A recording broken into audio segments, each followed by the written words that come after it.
Right, check with your time.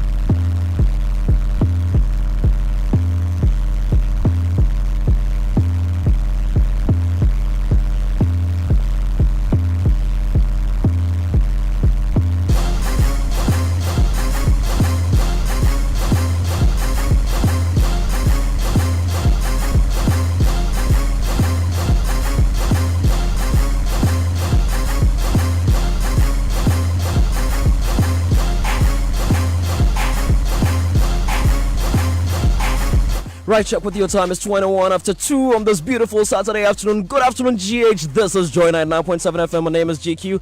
And of course, you know what we do right here on afternoons like this. It's Showbiz A to Z.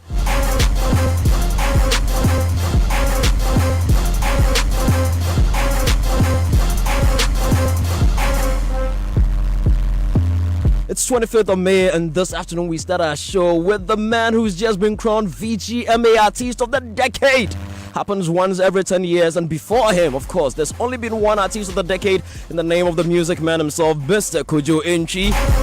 We got a new one. It's gonna take another 10 years. And somebody told me in 10 years' time, he just might win it again. And the way things turned out last night means that he is still, you know, last Saturday at the VGMAs, there were other artists in contention for the Artist of the Year category. This man is the only one who's won it twice. If he wasn't going to be the winner, and it was going to be either Stonebwoy or Shatta, it means either of them would have squared up 2-2. So currently, he's the only one who's won it twice. Artist of the Year twice, Artist of the Decade, and the most decorated artist in the history of the VGMAs. His followers call him Kinsak. Many others call him Obidi. Obrafo crowned him King of Hip Life some time back. And only recently we saw him do his thing with Reggie Rock on that Double 11. Let's say hello to the man Obidi Pombidi, Sarkodie. What's up, George? What's up, Ghana? How you doing? I'm good. And look, let me say that. Thumbs up. This is the first time I've invited any act to come on this show, and they've been in the studio an hour ahead of time. You were here at 1 p.m. Yeah, you got here before me. They should have just given you the microphone to host the show. I think that deserves a round of applause, guys. Come on. Whoa. Yeah, no. We're doing it naturally. We won't play clap effect. Sir, congratulations. That's good. It shows the discipline and all that. Thank you so much. And one thing that's always fascinated me, I mean, I've been in this event planning and, dealing with artist business for quite a bit. You are the artist I have seen with the smallest team. And the team that's stuck with you from the very beginning. I mean, all through. Maybe the only person who's not on the team right now that I don't see is Dr. Duncan, but almost everybody else who's here has been here from the beginning. What's the secret? How do you keep them? Don't you guys have conflict? Don't you feel like firing Angel, DJ Mensa and all those? I mean, Black Nana. It's been the same people. Why? So to correct that, for an artist in our industry, for an artist, I think your people around you is kind of limited. If you have a bigger label, which in Ghana, what we normally do is to do freelance aside the immediate team that you need, which is the people you see around me. You don't need more than that. Anyone else would probably be, entourage, as they say.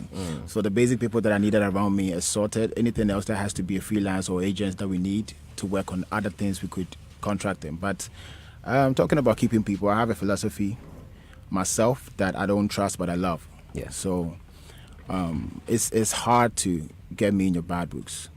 For you to be in my bad books, actually. Yeah. Because I take people as humans, and we all flaw. I flaw myself. We just choose who we want to be with and feel like they are worth being around. So my team has been, I had to choose. Angel was there. Angel's story is crazy. He met me at Community 8. I thought he was an old man because you see how he looks. He's an old man. He's an old man in a small boy's body. Called me, asked me that he had a rap. Can I give some freestyle? I did. From that day, he set a battle for me and some guy in Community 8. It kicked off from then. He believed anywhere I go, he wants to go with me because he was driving then, I wasn't. Okay. So he made transportation easier. got me into a lot of gigs. Dr. Duncan, everyone knows the story. Black came through Duncan, and in the beginning he didn't laugh, he didn't smile. So I didn't really. I had trust issues. He still doesn't laugh as well. So if you don't know him, you think he's otherwise. But I figured God brought him in a like there was a reason for him to be around me. So people see him and they go like, if Black is around, you find it difficult to even feel comfortable. Yeah. Which that is what he is for. So everybody else is just what they have to do, and then as people, they are good people that I connect with. So it's not like I can't do otherwise. I have to be with them. Interesting. Yeah. And how did you find Mensa as well? Mensa story, we've been sharing it quite often. Mensa was Mensa. Mensa was doing his all-white party from way back. We all knew, but I think there was an incident. I think it's the same Shatta house show, right? Oh, really? Okay. Yes. It was like December to Remember. No, that's not Shatta. No, December to Remember is not. That's City FM. December is City FM. Yeah. Okay. Yeah. So I rehearsed with a DJ that I thought I was going to be my lifetime DJ. Sorry, Brad Foster. He was supposed to DJ for me. We rehearsed for like a whole week, and he ended up not showing up. Oh dear. And I had like 2 acts, and then me. And I saw Mensa come from somewhere. I'm like, boss, tonight if you don't hold me down, I'm dead. Because I rehearsed with my DJ, but then, and just freestyle, I just said, I'm performing this song, I'll end here. This is something I've rehearsed the whole week. I might say something, you need to end on that lyric. Yeah. I had to write it for him. Yeah. And we actually did super good. We gelled well. We had one of the best performances that night. Great. So I was like, who else do I have to rock with if not Mensa? So that's how Mensa's situation came in. So that is the crew that we work with. Now let Yes. us speak about family. Of course, Tracy is a superstar, though she doesn't Actually, sing, she doesn't act. she just showed me that she got verified today. Oh, okay. So that's what we're talking about. So she is a superstar. I haven't been verified yet. I've been here for God knows how long. Sadiq may probably never get verified. No offense. If you want it, I don't think you guys need it. I don't think I will. I mean, Tracy. Yeah. I've heard various stories, but for those that are tuning in and hearing you speak for the first time, I hear she's been with you from God knows how long. Yes. How long? For a minute. How long have you guys I'm been really together? bad with, if you ask me the last time I released my album, I don't remember. I'm bad with timing and dates, but I know it's been long. I know it's been before music. Wow. And it's been, let me say, because it's been, she's been away. It's been a distant relationship-based thing. So, but she was there from get-go, till date. So if you calculate the age, I'm artist of the decade, right? So before that's like that, 10 years. Before that, Yes. so let us add some more 5 years Yes, to the 10 years. exactly. So that's like 15 years plus. Yes. How did you meet her? we are neighbors. She's like a few blocks from my house. My first crush in life. It didn't work out that time because I don't know. Not that. I think she was with someone. That's what I liked. The fact that she did not want to like be with me because she was committed to someone. That was great. But then I don't know why, but I just saw something about her that I thought this should be the person I should be with because it was never physical. So you took her from someone? No, she traveled, came back, and then I tried my shot. And at that point, I think the relationship between him and the guy, her and the guy, was not. I don't believe that's why you went to. I didn't have money. Met your girl. I didn't have money. That's exactly what you guys just met your girl. No. She came back. I think they were not as they were. That was a great time for me to, slide my proposal and I dropped my proposal. I got my, what do you say? What the proposal quite out you got your response. Yes, then it was good. So from then it's been history. Yeah. Oh, pretty interesting. And she's the mother of your adorable daughter, Titi. Yes. She would also get verified even before Sadiq. The way things are going. Yeah, I probably may never get it. Like we said, if Titi says she wants to do music, what would you do? What would you say? I don't really have a choice of, obviously if it's very bad, I would have to advise, but music doesn't seem bad. If she wants to do it, I would definitely pass on information that I've gathered as an artist, but I don't think I have the right to stop her from what she wants to do. Would you want her to do music? Want her? Yeah. I've not thought about it. So I've not really sat down to even think about the fact that if she wants to do it, would I? But I know me for a fact that I wouldn't come in the way of that. I would advise and guard and pass on what I know as an artist. I asked that because I'm trying to figure out if you have, over the last decade, I mean, you've been here 10 years or more. I remember from 2009, I remember that first evening at the Old Dome, at the conference center, you were in a black leather jacket and all that. I still remember very well when you won New Artist of the Year and won Overall Artist of the Year. I think you won Hip Life Song or Hip Hop Song of the Year. And number was Boga Boga or Baby. I think it was one of them, you know. From then till now, would you say the industry, especially in GH, is conducive enough for somebody to grow a music career? Yes, I think it has to do with the individual. You know, I've always been that person where I think I believe in our individual struggles. We could have a poor industry, a bad structure with every business, not just music. You know, I think people are making a living out of even selling bread. You know, so it's up to you and how willing you are to take on the hustles that comes with it and still be able to thrive. You know, so I think it's more based on individual. I think there's a lot of people that come in the industry and allow the lapses in the industry to get in their way. But I think as much as we care about how good the industry will be, individually we still have to be wanting to do stuff for ourselves. So we will go the extra mile. Yeah. So I think it's individual. What you're saying, if the system is right, you don't have to necessarily have passion. You just have to do music, or the system is going to work for you. But at this point, even if the system is not right, it's based on individual. How far are you willing to go to have this? Yeah. In one of your songs, you rapped a line. I guess you want to know how I keep running the game for a decade or so. Yeah. Which one was that? I think that was Overdose. Overdose, yeah. Yeah, good. One of my favorite tracks of all time. Yeah, I love Overdose.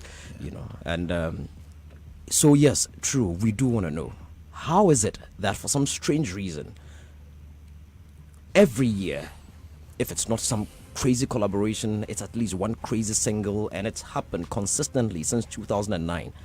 How do you do it?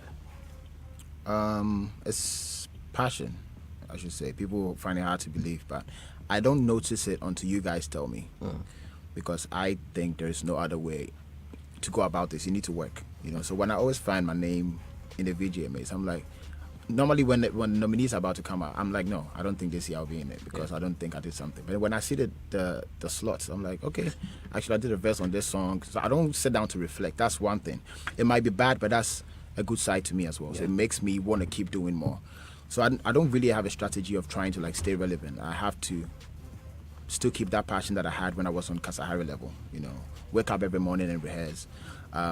Want to explore music, do sounds that I've not tried before. Just literally just love music and wanting to do it. So I don't think it's strategic, but I'll give it up to God as well, because not everybody has that favor. You know, people have been doing it. People are way hardworking than I am, but they don't have the same thing. So I wouldn't say it's all on Sarkodie and I'm very dedicated and I'm hardworking. You know, you could have all those qualities and still miss, you know, that chance to always have public appeal. So I'll give it to God on that side.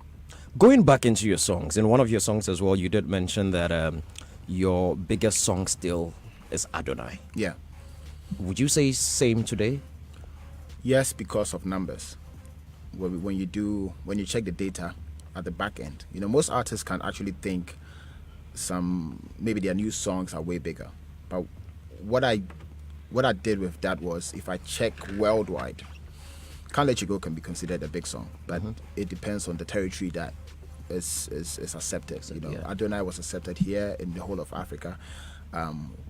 If I'm not, no, you could do your checks. If you go to Paris, that's one of the biggest songs in Paris. It's not to the black Paris, like I'm talking about Paris, the white people. Yeah, go to the white clubs. I was invited on stage, and then there was a whole white crowd, like a huge auditorium, and they played Adonai. Jam into Adonai. They sang from word to word. So comparing, I can imagine the French singing Adonai. No, the melody suits them. You know, the melody has that francophone thing. So yes, if I should compare any of my songs, I definitely have big songs here in Ghana. I'm not saying that was the last one I left off. I think impact-wise, I would give it up to Adonai. You did an entire High Life album, if I should put it that way, maybe High Life, Hip Life. Then a year later, you dropped The Highest, which is a totally hip-hop album. Which of the two do you think Ghanaians accepted better? George, you won't believe me, but I really don't sit down to analyze that. Maybe it's bad, but I don't. I really don't. I put the music out. I feel those who connected. Those who didn't. So I don't really know which because it's two types of projects. Yeah. Highest is really targeted to a core Sarkodie fan who, like Adonai. Yeah. I have a fan here who's rapping. He can tell you that the songs he cares about is the Revenge of the Spartans, the Homicide, original Illuminati, which you have to be into Sarkodie to love it, But then Adonai, you have to be a music lover in general. You don't have to be a fan of Sarkodie. You just love good music. So I should say Mary was more for music lovers who love music, but Highest was for like my following, So it has different targets. Yes, different targets. Yeah. We're on Joy FM, Joy 99.7 FM at Showbiz A to Z. We're speaking to the recently crowned VGMA artist of the decade, Kinsak. And the WhatsApp line is 0244340437. You can send a message and then we're going to read it right here. And you can also, don't worry, we'll open the phone lines and then you can talk to Kinsak. So you were let's deviate a bit. I mean, Angel will fight me. It wasn't part of the questionnaires that I sent him. You were at the VGMAs on Saturday. You put up, by the way, that was a beautiful performance. Thank you. I mean, technically there were a few challenges, and of course we've discussed that, but it was a beautiful performance regardless. I've seen you put up some of the images from it, and it looked pretty epic. What was your general take about everything that happened? I see my performance. No, not your performance. Everything that happened at the show. Let me start with my performance. You don't want Yeah, let's start. No, okay. No, it's important. Go ahead. They need to hear you. I have a little bit of trying to get things perfect. Yeah. Which has been my strength and my downfall as well. So I really needed time to get familiar with the environment because it's new. The stage was new. Yeah. I don't think I had enough time. I was complaining about because actually that performance was about the young kids. Yes, I was going to go into why you even decided to give them that opportunity. Exactly. I really wanted a lot of lighting on them, to carry the show. So I become very nervous when I don't get things in the way you want, the way I want it, and then I'm about to go on stage and risk because at this point I don't have to be taking such risks, but I have to perform. So I would say I definitely wasn't in the 100% Sark element. I was having doubts and thinking, hoping that things would go right. So I was still thinking in the course of performing. So as much as people will go like, I see it deep within me, I had like a lot of thoughts running through my head. Your head, yeah. So yeah, that is touched. So you're asking about the whole event. Everything else. I mean the performance, regardless, it was a beautiful performance. Yes. It came out well eventually, but everything else that happened. Because artist of the decade, you didn't have an opportunity to give a speech. Yeah, I don't think I know the situation you want to like limit it to, but I think you're asking me for the overall. Yeah, generally, because we don't want to. Yeah, me and you, we talk back and forth. So now we're on radio. We could have a conversation openly. I remember sitting down with you and our beautiful Mama Teresa, and I talked about the fact that you should involve the artist before you even start the Ghana Music Awards. It makes it easier for you. Yeah. And I realized you guys... We did. Yes, it did. Yeah. And then you sat with almost everybody. Yeah. That was good. And I said a lot of things that I think should happen so that it would help you guys, which... I don't know if you want to go into those details, but there was a whole lot that didn't happen. Yeah. So in a way, it turned out to be like what has been happening over the years. And I was in a tight corner because I understand why it happened. But we can't take away the fact that the environment could be better, since I started doing Rapaholic, I'm very careful condemning, it's not easy. Yeah, exactly. Because I know what it goes into making it. So it's like a feeling that even Rapaholic, if you saw the video I did, the recap of it, I was on the phone talking to Kojo. I was very mad because I feel like the fans are standing outside, but I know why Kojo is also like holding on, because the venue, we just have it for 24 hours exactly. So all these things, if technical bits and, backstage, how we even got there, there's a whole lot that could have been, So I should say it's been the same experience I've had over the years that I wish one day, it could get better. Then obviously when the show starts and everybody's watching the stage, everything calms down, So, but if you ask me, the whole vibe, I think there's a lot that could be improved. Yes, that could be improved. Your friends, the encounter between your friends, what do you make of it? Obviously, I don't think anybody in Ghana is going to like endorse it. We all don't. I think we don't want to go into details as to what happened, who did what, but we all don't. It's a great night that was meant to celebrate us, and then we wouldn't want, if there should be any problem, we would pray that it came from Shatta House, so that we the artists can go on Twitter and vent, but when it's coming from the same people that we are celebrating for the night, I think it's unfortunate. But you saw me on Twitter talking about a few things. When it happened, because I had a speech hoping that if I should go on stage, I was going to give that speech, and that whole incident defeated that particular speech. But you give that speech before you go. we need to hear it. Yeah. No. Okay. Yes. Yeah. We need to hear it. So it was generally, I think there's been a gap between the corporate world and the entertainment industry, and I think they don't understand what it takes for them to be entertained. Corporate world, they feel like music, maybe movies and all these things. What is it that's serious about it? But I think it's a very important part in our country, Ghana. So I wanted to use the opportunity, since we had a lot of CEOs and reps from corporate bodies there, to involve them more. I know what happens when we go in for sponsorships. I don't know about your situation, but I think they find it a bit outrageous with the figures that we come out with. Yes. But if they understand what it takes to put up a show like the VGMAs, that was a big deal for me. So I wanted to use the opportunity to talk to the corporate world about us merging more, and then whatever happened. So I imagine if after that I should go on stage and tell them that they should be involved, they feel like they have an excuse to say no. But to me that was mainly my point. But I still feel that is not an incident enough for us not to push for the fact that the corporate world should be more involved with entertainment, because they ride on the numbers that we have as well. So make it easier for us. It's a win-win situation. Vodafone is very consistent. Their name is trending when VGMA is going on. So I really just wanted to hammer on that side that they should come in more, and to create the environment that we want, that I think I need at the VGMAs. It takes a lot of money. We've also been joined by Miss G and Uncle Kennedy, our one and only Uncle Ken, who missed the VGMAs. Digital Uncle Ken. What? Digital Uncle Ken. Digital, yeah. Digital I Uncle Ken. am so happy to eventually meet Zach. Oh, this is your first time meeting Ken Sack? Oh, you see, Uncle Ken, you should come out more. You should come out more. Uncle Ken, you should come out more. Rasta will get you. I have never met Zach. Wow. Oh, okay. But I have been one of his greatest advocates. Great. Yeah. And going back to Mama Vidam's days, I was always here talking about Zach and how I liked his disposition and the way he went about things. I'm so happy to see him. Thank you so much. Nice God one. bless you. Nice to meet you.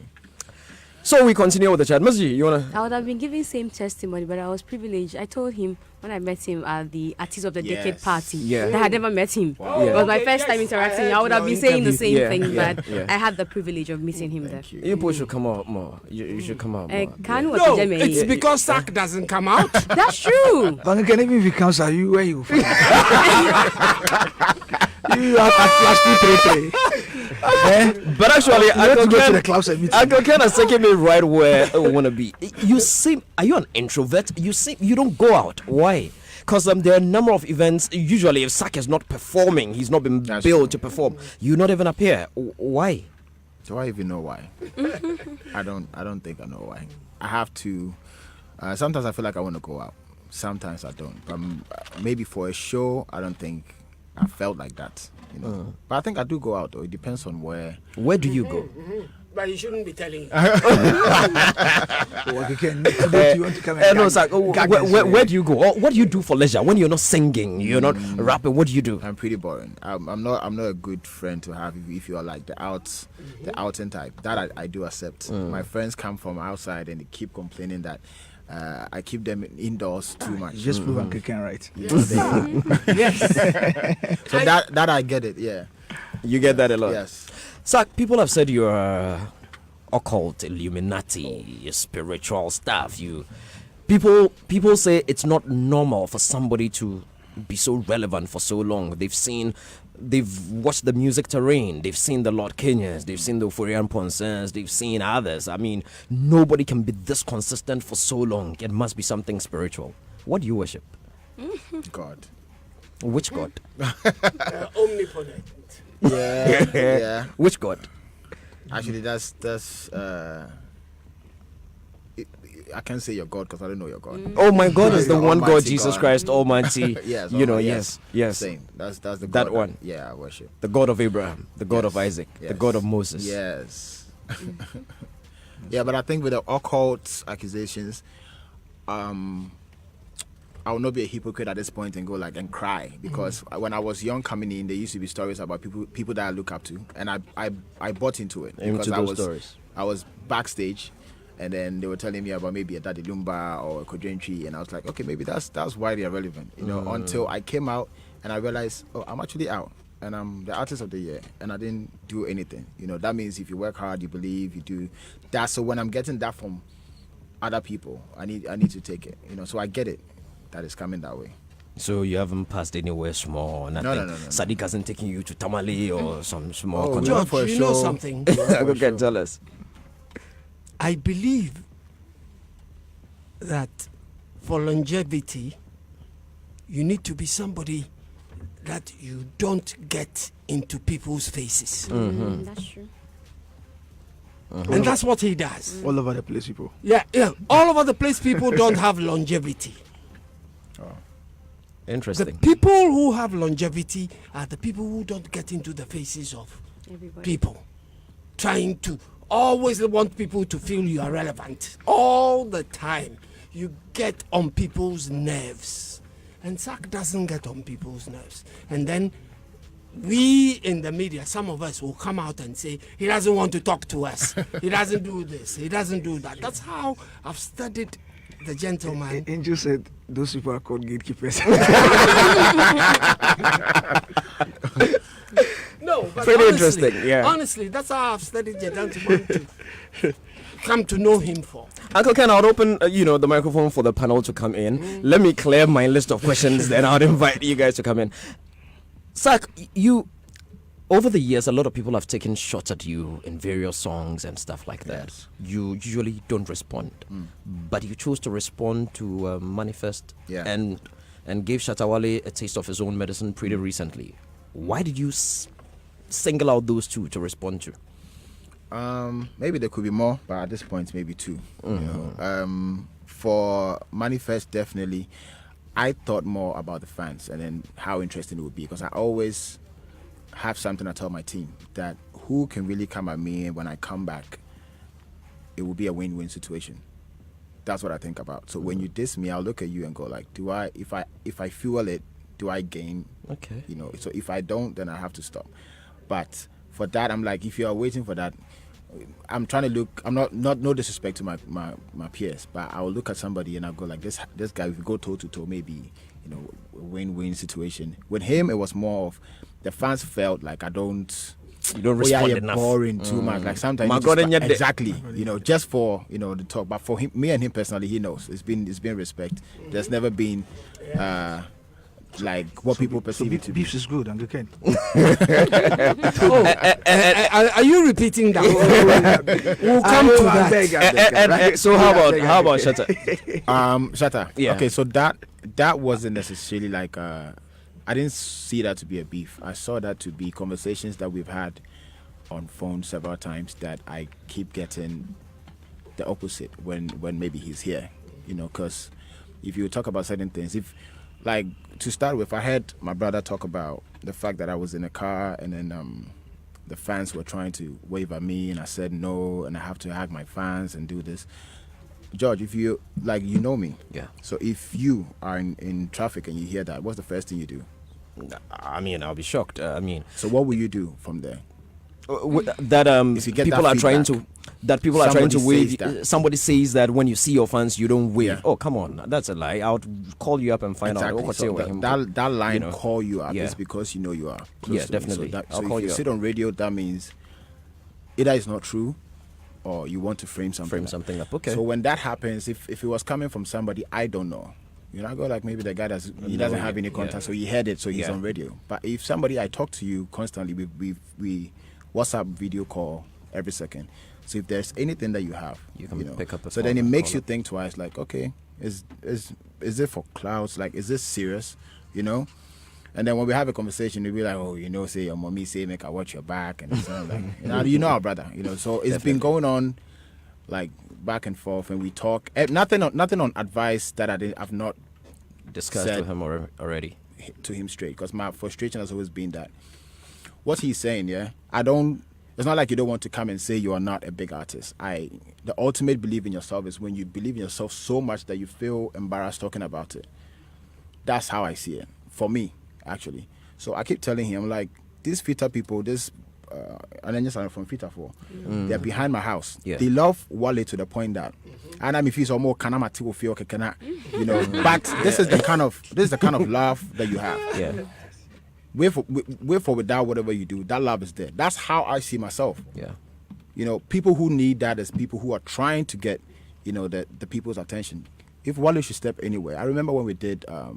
Major Girl. It turned comedy to one into like a show. Yeah. Just from a studio session.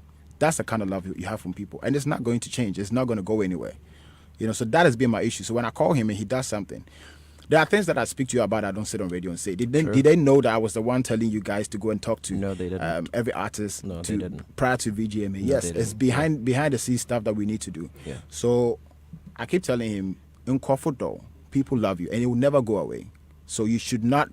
The extra stuff, maybe it's brand positioning, but guess what? If you say certain things that goes overboard, I can't still be smiling and act like it's okay. So that is when the advice bit came in. So it came purposely just because we've been talking about this back and forth, but when we have the conversation, the next morning I'll hear something else. So we just had to move from that, past that. But it will never go away for what I feel for Shatta Wale. Until we straighten that side, because I still miss him to today. My wife will tell you. Say there are certain things I see because when I talk to Wale, we don't even talk about music. Best your phone so I could say baby. And those things I still miss. But we need to straighten our relationship as people moving forward. So things are a little tough between you two now. A little not rough. Tough. I don't even know what it is at this point because until me, I see that we are clear and there's no It's different if you say, "Oh, me call radio when they make say now that one I know you're joking." Because there are things that he said I used to laugh a lot, even when he's talking about me. Yeah. But then I felt it was being overboard. consistent. Yes. Then we had to have a conversation. Because one of your fans says, Kinsak, please sort things with El Shatta. Please, we love you both. El Sid from East Legon. So okay, yeah. Somebody said we should ask what happened to Sammy Forsen. Sammy, it was we were done with. You were done with the work, so you moved on. Hi, I'm a diehard fan of Sarkodie. Please tell Kinsak that we need more bangers and international collaborations with American artists. African rap Sarkodie or Obidi Pombidi. I'm Benedict inside Bogoso. That's from far. Thank you for hosting my freshest artist of the decade. Congrats to you, Kinsak, and the whole Success crew. Kindly ask Kinsak when he is dropping the greatness and strength of a woman tunes, because we Sac Nation and Sac natives can't wait any longer.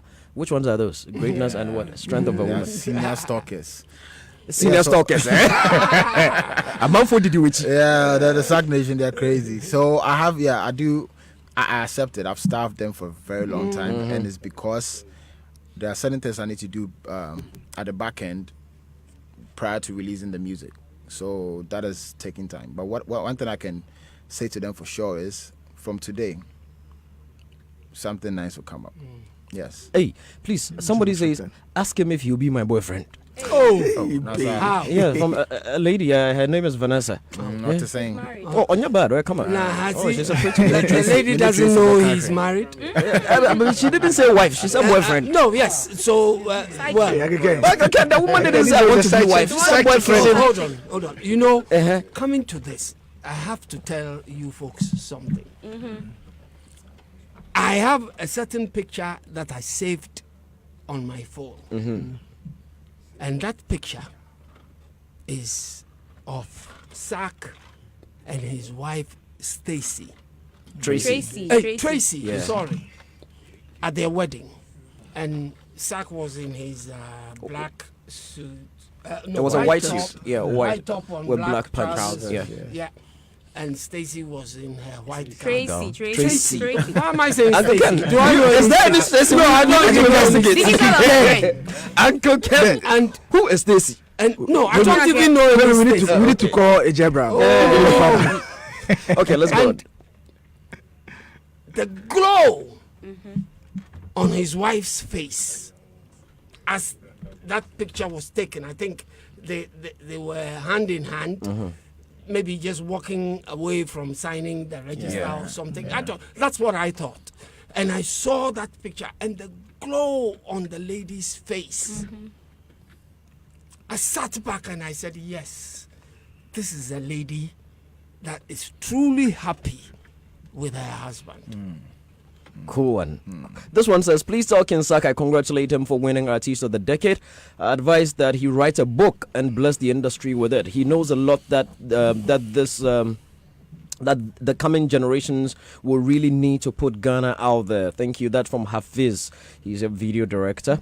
Some people have tagged the performance as gatekeepers performance. Do you have any beef with who are these gatekeepers? I don't know. Sadiq, Angel wants to speak. Who are the Angel, you know the gatekeepers. This is where Sadiq should come in. Sadiq is the chief Sadiq, who are the gatekeepers? It's Angel and Mensa. The question is, where is this gate? I'm telling you. No, but I mean, of course, because I mean, he has a song for gatekeepers. Perhaps maybe he should give us an idea of who the gatekeepers are. Maybe You. I'm a gatekeeper. Yes. But you've been saying it here. Which gate are they stand by? I don't know. Fadama gate. The Eastern Gate. Let's go on. First, I can finish one quickly and let you come in. People have also said that when guys feature you on their songs, you go in hard and murder them. What's that about? Yeah, I mean, look, British. Let's cue Firebendem. Is that the title? The one with Flokin Stone and Shatta. Let's cue that one. Let's cue 1111. Let's cue which other one? So what you're saying is all these songs I killed them. Oh, I'm not the one. It's a message that just came in. Okay, no. I'm not the one. Yeah.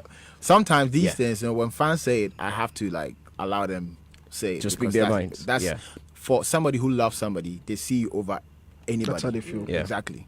So and I wouldn't fight Sack Nation for that. They shouldn't put anybody over me on a record. So that is my following. But I think a song like Firebone them, Flokin did not go in soft. He came in with his A game as well. But actually, when I do songs, what people don't know is I don't think about whoever is on the song. I do what I feel because. When I was recording Firebone them, I didn't hear his verse. It was the beat was sent to me, so I didn't know whatever anyone had done. So I don't think about whoever is on the song, and I will do my styles that I feel the beat deserves. Yeah. But I hear Reggie actually did say it, I think on Peace FM, that he thought you murdered him on 1111. And he just sent him and he said, what a great interview and insight. God bless them all. And 1111, good vibes to all. Now let peace up and keep all moving because we divide and we all lose. For Grandpa to have these kids being married for this long, have a lot on his head, and be able to still write lyrics like that. You don't call me killing him because I'm starting life. My pressure is not as Grandpa's. So I'm way freer when I'm thinking, and there's certain things I could say and get away with it that he wouldn't. The same with me with the young ones coming. I used to say some stuff that, and I say me team and I'm like, I didn't know my cars, but that was a punch that people loved. But when I'm doing a song with the younger ones now, they will do it and I will not be able to do it. When they say that, it will be called them murdering you because now I have to be careful as in what I say. So I don't think me and Grandpapa, I think it was leveled up. He actually killed it too. Yeah. We're going to take a listen at 11:11, and then when we come back, I'll ask one last question, and it's got to do with Strongman. Okay. And then I'll let the panel come in. All right. This is 11:11 Rockstone and Kinsak.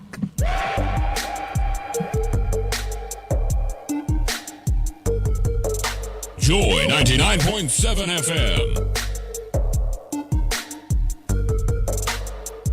Coon, get out of the way. Cracker, get out of the way. Normally I would never mind a troll, but out today. Hey, why you gonna hate? Why no gonna pray? Always got something to say. Never wanna see your family great. Everybody that suffer, G hate. Hey, I know they look at blog. I'm only looking for God. Maybe ladies on the Instagram. Working, baby, that's life for the stars. Nightlife in a crowd. Well, not yet, I said car. Hip life in my bars. Hip hop in my arms. Swag off in Ashanti. Cape Coast to Kumasi. Flow harder than watch it. Show stopping, I watch me. Still out my Beyonce. Rockstone, I'm Beyonce. Still rocking them all day. Still rocking them no play. I'm in love with the cocoa. Ghana export the cocoa. I'm a beast and I'm logo. Casa Rock is the logo. Joe will be Papa Gojo. Sarkodie, I'm his uncle. Family, we are all dope. Charlie, I know the joke started local. We global. I'm the go from the Gold Coast. 11, 11, 11, 11, 11, 11, 11, 11, 11, 11, 11, 11, 11, 11, 11, 11, 11, 11, 11, 11, 11. Y'all can mess around with us. The old and new can vibe with us. I'm young and dope and fabulous. Damn, but the nigga just cool sick of us. Just wanna talk about followers. The haters, they're a bunch of swallowers. Reggie Rockstone is part of us. Then I go back, I'll be dropping bastard cannabis. When you're regular kind of flow. To make it pin it down the low. The part of the Cuban Ghana flow. I'm gonna compare me to Jay some time ago. Guess it's time I have to something so. Baby, you when you're a piaggio do. Chale me grandpapa, Cabo Moasa, we don't see more fresh, a frappito. Realist can mess with this. Ready to show you how I use this. Ladies are dying to be one of chicks. Twisting up chair, but I'm used to it. Follow my lead, cause I just a bit broke. Let me show you how rapping just did your rich. Say major rapping, just like a stroke and new grandpa will my green go to race, and it's easy to switch. Nigga don't try, cause I'm ready gone far, but the man don't target. Wait, Charlie, I'm tired. Reggie, I'm glad, so I'm a few bars. Everybody go away. Ain't nobody better than the who they sit down, so they so crowd was me. I said, become a son, as a winning, you want the album, but then I got to prove, okay. 11, 11, 11, 11, 11, 11, 11, 11, 11, 11, 11, 11 11 Reggie Rock Kinsack. All right, so I said I was going to come back with one last question, and then I'll let the panel come in as well. Strongman. Yes. You signed him, and you let him go, and you didn't even do one song with him. You sure? No, we did song prior to the signing. Okay. And I did a song on the because I never heard it. Okay. Yeah. Okay. Why'd you let him go? I think the fans, the media had a lot to do with that. I don't like to blame, but I'm not blaming. I'm just saying they played a part in our decision when the contract was over. We could have extended it, but I think when Strongman was tied to me, everything that he did was measured based on what Sarkodie could do, so he's having 1 million views on his videos, but that's overlooked, and they're talking about the fact that Sarkodie should do more, so it takes away the art. And as much as we thought what we were about to do was going to be the opposite. The Sarkodie is part of you, so then the numbers are going to, which did, numbers went up, people are going to fall in love with you more. But I think they were criticizing him and even me more. And I felt that one thing people don't know is on paper, obviously we did not continue, just in case he has somebody that is interested, nothing will stop him. But nothing has changed as in me and Strongman. It's still what we're doing, but then to the people, so that they can allow the brand Strongman to be there, so that anything he does, now you don't have to link into anything. You have to just focus on the work, so it was a mutual agreement that we had. We sat home for a while. We were brainstorming us in the feedback we got from our collaboration, and we thought that was the best way. Cool. Yes. Cool. I think that's clear now. So let me bring my panel into it. It's ladies first, so let me start with Miss G. Miss G, why did I think that you were going to do that to me? You had a feeling. But I like the note on which you ended. Yeah. So let's continue on the strong man note. How many questions can I ask? You have just two, because he has to. He came very early and he wants to leave. So I had so. Yeah. Charlie. He came very early. Just two. Okay, then I'll ignore the strong man thing because it's in the past. Okay, I'll add one more. Let's make it no matter what we do, I'll add one more. So 3. Yeah, 3. Okay. 3. So let's continue on the strong man note. You think that he appreciated your effect on him, because I remember that last year, Ghana Music Awards, when he had just a nomination, he said every time they talk, say sack effect, and something like that. I'm not quoting him verbatim, but he made mention of something like that. I think I had a conversation with him about that as well. Yeah. You think that he thought that you had an effect on his brand? One thing is, I'll not just single out Strongman. I think I'll even put in a T-Flow or whoever. I think they are pretty young. I've been in that stage before, very vulnerable, and it makes your decision making and how you see things. You could comment on something because of emotions. He's young. He's not So when I talk to Strongman, we talk about these things, but I get to realize he's not been in this game for that long to be able to like control how he feels, you know. So he might say something based on the feedback he's getting off Twitter. Sometimes I want to talk to Sack Nation to cool down sometimes, because they would push you, you know, to say certain things. So deep within him, I know that he respect the fact that, you know, I came in to help, and my intention was just to add on to what he has already started. So I don't think he has any. He's young, so he could say something that is not really what it is. It wasn't a business arrangement. Did you think that you gagged him as well? Because he said that you had to call him to apologize to Hammer because he felt that Hammer was a big man, and when he and T-Flow issue came up, Hammer took sides. Yes, because I really did not. I really don't like the energy with that came about with Hammer. You know, Hammer called me, and Hammer was like, I spoke. The thing is, what I do behind the scenes, I don't think is necessary for me to like sit here and talk. Because I talk to Hammer, I talk to Strongman. Normally, when the one you're dealing with is way like there, he might be wrong. But then I knew what I told Hammer before telling Strongman to call him. So I told him, Hammer, you know how I would deal with the situation with Hammer, but then I would talk to Strongman differently, and then he had to just call to kill that whole vibe. It wasn't necessarily exactly. Yeah. Your performance at the VGMA, the first song, who was it targeted at? Sorry. Which one? The BB? No. That was the first song. That was a song. Yes, song that talked about somebody now they take cheap. Yeah. I remember that line. If I forget anything, That's a famous gatekeeper. Somebody they take cheap. Song. Who they take cheap now? We gatekeepers. We don't have performances. The gatekeepers line didn't have. Oh, please don't. Hey, what are you saying? No, it's true. I know the gatekeepers line. No, the song you performed first. I know, but what he's saying is true. Asking what you're saying is on the same song, but that one came first, and then the gatekeepers one also had a different line. So, I mean, I was questions. The rapper side of me will always have lines of like, you know, that you can relate it to anybody. It's short. It's just feeling. Look, can I use the word? It's the Braggadishu. Yes. Braggadishu. So when you're about gatekeepers, definitely is something I heard, you know, recently. I don't know. I can't be specific where I heard it, but I keep getting that thing. But I think I did Free Press some time ago. It's kind of similar. When people go like, you know, we are the gatekeepers. We are not going to allow you to go in and this and that. We respect everybody in the industry. But if you ask Shatta Wale, if you ask Tombo, if you ask myself, we were on Facebook pushing very hard, building fans. We had to go on Kasahari rap and gather people to love us, you know. So our music was not introduced to the people by premiering it on Joy and saying you have a new kid in. We built our numbers from the streets before we came on radio. So when gatekeepers, I don't know what gatekeepers are, but when you hear there's gatekeepers who what say, do you think it is? Oh, Sadiq, wait. No, I'm just following. That's not what he's responding to. I said I heard a part in that song that talks about somebody who is now taking cheap. You know, As a rap, though. and I'm beginning to imagine, because few weeks ago somebody was here saying that they were supposed to go somewhere and he went to take a cheaper amount than you see where that thing. So as for gatekeepers, I don't know if you listened to that interview. I saw snippets. When Shatta Wale was here, he spoke about your glow deal. Yeah, he said he agreed with you. Go take block and Uncle Gigi. Actually, here, like, say go take blood, go take sand. No, so you want to know if it's connected? That's what a lot of people have said, that song was a diss song. Actually, to I love the fact that it's been a conversation, because that's what I wanted. It's an open verse that could be related to. I could have a personal thing with somebody that you don't have even an idea about, but he or she would know I'm talking about him, you know. But I can't sit here, because if I wanted to mention the person, I would have mentioned it on the record. Yeah, so it's not Shatta Wale. It's a wild guess that you could take, but you might be far from it.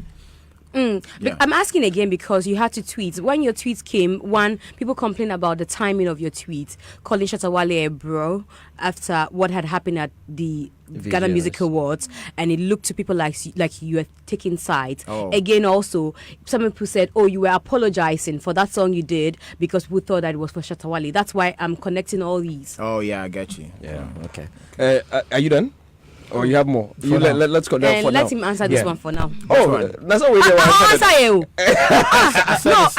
I just said that the timing of his tweet looked as though he was taking sides, and to a lot of people, until they realized that there was a performance, they thought that because of what had happened, he had taken sides with Shatta Wale, calling him his bro, and leaving Stonebwoy to be on his own. Oh, okay. Exactly. That's what I was trying to say. So, and other people said, "Oh no, it is an apology for performing that song that sounded as a diss song to Shatta Wale." Oh, okay. Yeah, some more. I don't think I'll ever apologize if I say something. That will not happen. And if I speak about Shatta Wale, obviously because everybody knows there's nothing between me and Stonebwoy. So why would I even?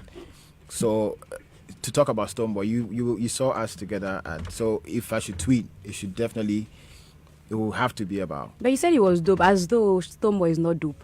I think what? You said he was but I don't dope. have to That's the last mention the two of them but for the you two to of them know are that. in the same situation. Exactly. I'm telling you what I heard on the streets as well. Okay. Like as somebody who was talking to people, and they say, "Oh, Sarkodie seems to be taking sides." No, and see what they say not. is, let me quote them. "Oh, she's a Sawaligbe, baje no fiana na make her." You know that. Do you understand, Well, Gan? no, I don't understand. No, he said that you're afraid of Shatta Wale, that he will sit on radio and say all the so. things that you've told him and blah blah blah. And Stonebwoy would not necessarily do that. Anyway. Oh, honey, answer I'm kind question of there. confused because whatever my tweet was and what you're saying is far from each other. So I So don't let know the how people to. know. Yeah. Oh, okay. So was the tweet in relation to any of the artists or anything, or you were just I don't know picking him which up? because I said a whole lot. You know. No, I think the tweet about something about Shatta Shatta Wale, my Wale being your brother. bro, knowing Yeah. that Yeah. no matter how that he was- gets okay, you angry, so blah, I blah, think. blah. Okay, so my problem, which has been like I'm trying to work on, but I don't think I need to. But I'm a very random person. Okay. I can be thinking. I was thinking a bigger picture for all of us as artists. Great. You know, so I was saying, so if I'm talking about the bigger picture, what we could do together, a lot of things, and then the only person maybe at this point that we might have to patch up whatever we have to patch up is Shatta Wale. Shatta So Wale. then I'll go like, That makes sense. Yeah. regardless of whatever is going through, there is no way I'll sit somewhere and even choose somebody over. If I sit outside Ghana, Yeah. they tell me somebody here. If I sit on any radio, the names that will pop up first immediately will have to be Stone, Shatta, R2Bs, myself, a few people. So that doesn't stop the goal. Yeah. You know, that's what I meant. It has nothing to do with whatever the two were doing on stage. But since we're there, somebody asked, Quaye Brew said, ask about the Glow deal rumors with Shatta. Were there any rumors? Was there a deal? Did you A deal get as in signed on to Glow, No. or it has to do with It's the a performance? performance. Yeah. Oh, Yeah. okay. But I know if I go there, you not tell me the amount, so let's not even go there. Uncle Ken. Yeah, nice one. I wanted Sadiq to speak first, so I bless. You know that Rastaman? And they won. Yeah. But you know this. Let Sadiq speak first. Okay, we should go to Sadiq first before we come. Gatekeeper number one. Chief gatekeeper. That's why he's interested in that. Watchman. Which one? Okay, let's go on. Let's make it brief and quick. I don't know which Sarcastic. part to take it from. Yeah. I don't know, Angel. Have I given permission to proceed? Or while you process your thoughts, let me Okay, take so- this so message from Benoni. Kofi Blay BKB says, yes, indeed, Sarkodie truly deserves the artist of the decade for me. I say so on the view that a decade is 10 years period, and by calendar review of the VGMA will be between 2009 and 2019. Sarkodie in these years released his first album titled Mache. Mache, and also had the opportunity of performing Mache, and also had the opportunity of performing alongside Busta Rhymes that same year in GH 2009. Won the new Artist of the Year, and then the Artist of the Year in a calendar year 2010, and is only artist to win prestigious Artist of the Year award twice, 2010 and 2012, which is unprecedented. He was nominated for the BETs and subsequently won it in 2012, and the rest, they say, is history. Has been consistent thereafter. These fans have more history than Ghana Library Board. All right, so for me, one of the things, I think that I'm glad that George, you mentioned the fact about tweets. I think that between yesterday and this morning, I've had a lot of back and forth with people on social media and people in the industry as well. That's why I wanted maybe him to speak He's first. first there. He's a gatekeeper. And he wants to come and gag me when I finish. Okay, so let me quickly ask this. I mean, when you speak about Rapaholic, what I get of you, and also inviting corporate organizations to get involved in the arts, what I get of you is that you kind of have an understanding of the commercial models behind event properties. One of the tweets I saw yesterday, I mean, it seems a bit contradictory, where you make an analogy that award shows in Ghana here, should not necessarily be ticketed events. You will kind of compare it to some shows. So one show. Come again. VGMA, not VGMA. award show. Not a Yes. watch show. Oh, so thing So is the that you can sell VGMA tickets. Yeah, of course. So VGMA, I mean, shouldn't be a ticketed event. You compare it to the likes of the BET, MTV. Now, since we've realized that these events are ticketed events, and all of that. How and also- ticketed are they? Okay, Ken. Hey, Uncle Ken. No, that's the point. Public. How It's ticketed? public. It's public tickets. Uncle Cam, slow down. You doubt it? Don't worry. Uncle Ken. Yeah. No, you doubt that. Go on. It's regardless. Yes. Regardless, Uncle Ken. Oh, It shouldn't Uncle be a Ken, confrontation Uncle on this Ken, don't one. worry. You will come to you right now. That's why I wanted you Uncle to Ken, speak. don't worry. See, Let the gatekeeper speak. I predicted that. I told I predicted that. I mean, these things, Uncle Ken will take it on and it will make it seem like a conversation, but it's supposed to be an industry Hold on. conversation. So that Go on. it's good education. Yeah. So When I that's the saw point it, I I'm like saying. it because look, what those tweets have messages for everybody, for Exactly. event planners, Exactly. for corporate sponsors, Exactly. for even musicians, Exactly. for So artists, and we all need to that. be able to So we need understand exactly. fully where he's Correct. coming from. So let's That's the point. let's have Yeah. an opportunity to educate. Yeah. Now, so the point is that now that we've realized that these events are ticketed, I mean, obviously, public ticketed, and let me clarify that because that's what you're interested in. Semi-public. Regardless, Uncle Ken, let him land. Don't worry. Justify. Yes, Sadiq, final. Finish it quickly, Sadiq. All right, so needed to understand this. Once you know, Uncle Ken is making me forget a lot of things. Now, once you know, once you have an understanding of the commercial models behind these things, and also realizing that these events are ticketed, and Uncle Ken calls it semi-ticketed, and all of that. Are you suggesting that we should have such a system? Now, if we have such a system, I'm sure you quite clear know that in the Grammys, BETs, and stuff like that, regardless of even the ticketed or semi-ticketed, artists performing on it are paid honorariums. They are not paid commercial fees. Per your suggestions or per what you're talking about, are you, as a top artist, willing to go down that lane where you take honorariums? But then again, don't you think it's quite contradictory, your tweets yesterday to your tweets earlier in the week? Earlier in the week when you speak about getting involved in events, understanding events, and it kind of puts you as somebody who understands the commercial models the of earlier events. tweets had nothing to do with an award show. I was talking about, to clarify, I like the education because actually after the tweet I thought about MTV, BET, but I think the Grammys is where I did a lot of, I checked into it more. But I think comparing those to the Grammys, I think the level they keep it, there are certain restrictions that it has to go through. Even the people on the board getting the ticket, actually ahead is very hard. But it's tickets regardless. Okay. Yeah. So no, but I think No, I'm just looking at you because I realize. So let me just let's allow him to clarify. Let so me that just say it's what I was education saying for a at that lot. point. Yes, So, go ahead. Rapaholic is a concert. It's for the fans. They are coming to jam. You have to scream or whatever. Yeah. What I saw for VGMA. So when I was speaking, I was two ways. That's why I said when I started doing Rapaholic, I understand what goes into like. That's why if you go back to my tweets, I started tweeting about corporate getting involved, trying to solve the problem before coming up with. I only came out when I saw the decision that I don't know if it's Shatta House or Ghana Music Awards board of the VGMA made about my brothers. Yeah. Because I felt they are not considering the things that the conditions that they set to make this happen, but just go straight to. I'm not saying I endorse it. It was wrong. The guys did, yeah. But there are a lot of things that went wrong. That sometimes we don't even have to. We are in this industry. When we put it out there, it can even stop people from even coming there. True. As in what happens, that has to go in between, like for the show to happen. So I wanted them to like start addressing these little things before just straightforward just go like we are banning Shatta Wale and Stonebwoy. And that happened to be, to me, I felt that's like a good option. Only if they could get a lot of money that they wouldn't need to sell the whole like auditorium to like the public, so that they can control the type of people they have there. Because imagine, I don't know if you want to go to what happened at the VGMA prior to like the whole whatever. Our brother sat at a certain place that I don't think even if you're Jay-Z, you'll be allowed to, at the Grammys or wherever. All these things were supposed to be taken care of. So where you come in, where you sit. So if you are bringing all these people, you should imagine how far they should be away from what is even happening. What happened Saturday for I don't know how many people Shatta Wale came with. I'm pretty sure it will not be more than 5. But see how many people followed to go on stage because of the fans. You know, they are hyper, they are happy, they will move. The settings is what I was trying to get at. To not sound offensive, as in people don't need to be there. You know, just to get the industry that we all could just enjoy a show. I'm pretty sure Miss G is. Sorry to commercial models. No.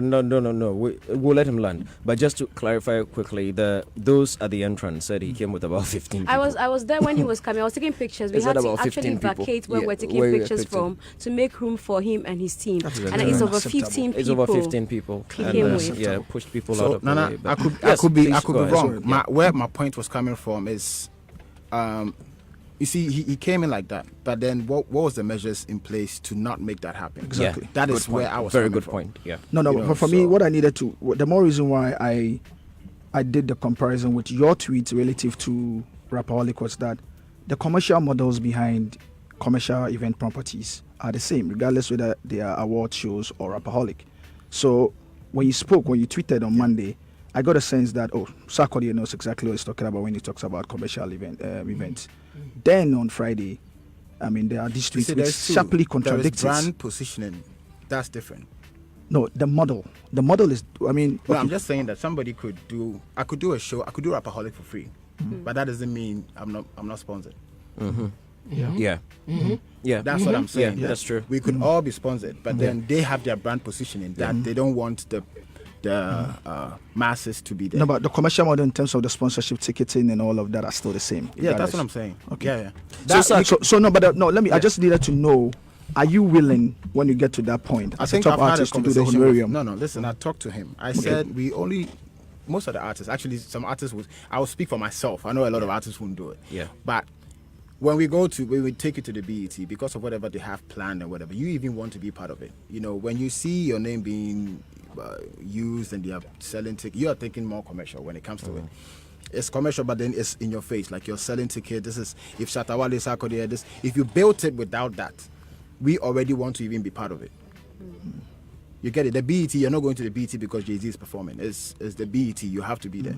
You know, so that, in a way, it's a suggestion. They don't have to do it. I'm just saying, if they do it like that, and artists willingly want to say, oh, this year I did work, I want to be performing. I don't know about other artists, but I could do it. Yeah.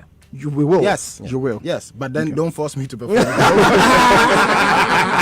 If I'm not in the mood, I won't. Okay, so I mean, I'm glad that. That's the second question he's about to ask. This is, I tell you. I tell you. Sadiq, finish it quickly. I knew Finish it Ika quickly. would just try to gag me. Don't but, worry. Finish it I mean, I'm quickly. glad that we all spoke about the whole gatekeepers conversation. Yeah.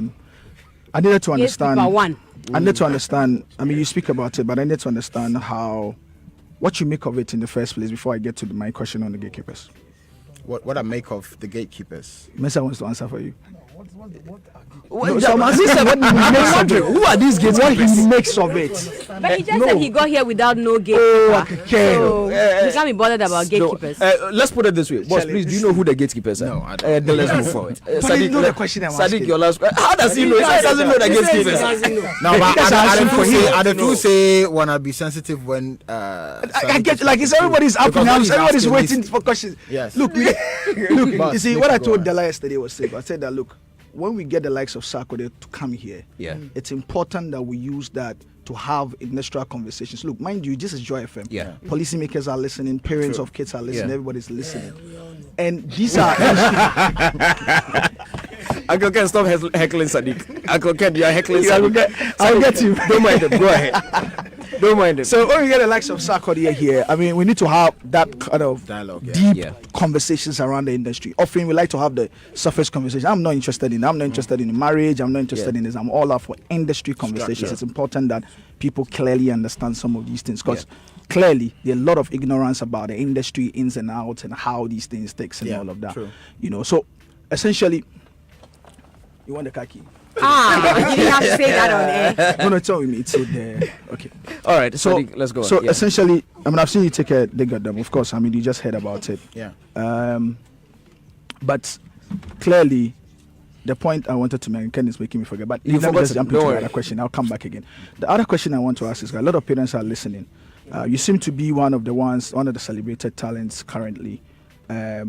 How do you go about your releases, your music, your commercial strategies, how you turn around whatever you put in, your legal regimes in terms of the contracts you sign with producers and all of those things. How do you go about these things when you record? How it comes out, the commercial strategy? What are your main revenue earners, your main revenue channels? I'm interested in some of these things. This question there, you make me release a lot of infos that I wouldn't want to. No, not the numbers.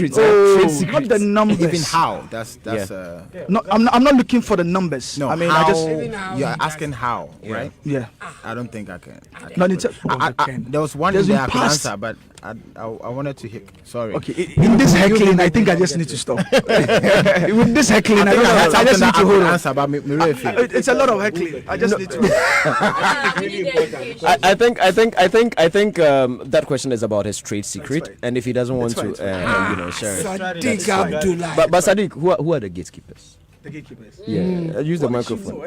I don't know. So who are the gatekeepers? Okay, so I make the point that in every industry you've got people that have a certain level of access and control. Yeah. And these people open up the access for people. So you, that as a producer, it has a certain level of access as a gatekeeper. She as a presenter has a certain level of access as a gatekeeper. A number of people. So for instance, in 2010, Sarkodie performed on the Mamas. Yeah. There was a role certain people played to get ensure them that there. Sarkodie got on it.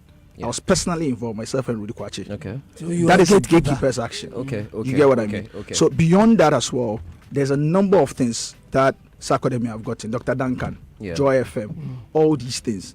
So I make the analogy that there are a number of people within the industry that play a certain role. These people, by virtue of The their roles they work play. or their role, They become have a certain gatekeepers. level of access, and so they are gatekeepers. influence. Every industry have gatekeepers, but I think that was misconstrued. Okay. Also because of the strongman issue. Okay. Because I made the analogy that on strongman, personally, the number of people that spoke to me directly, I could probably drop some names that said that they were not willing to take on strongman and promote him or give him access.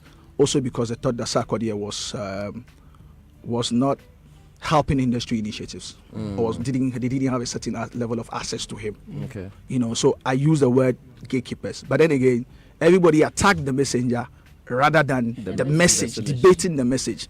And I realized that there's a number of ignorant commentary and derogatory commentary being made about it. But the facts, it's actually facts. There's a number of them. Look, there are a number of people that would have, I'm sure Angel may have had one or two conversations with a lot of people in the industry that would say, look, I have a problem with this.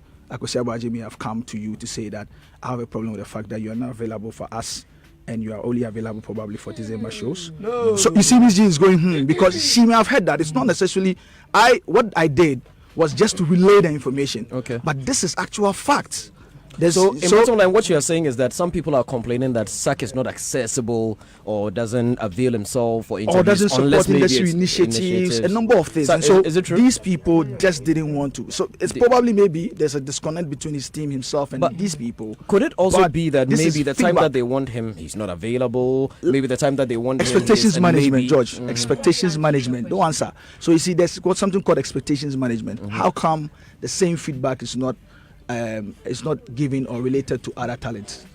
So it's feedback regardless. So that's why I say that there's a certain level of expectations when perhaps somebody is not owning and managing the relationships well to that extent where it fuels up these things. So that's when the word gatekeepers got into the public domain. But again, the way we react in this town, everybody do not like to have that deeper industry conversations. True.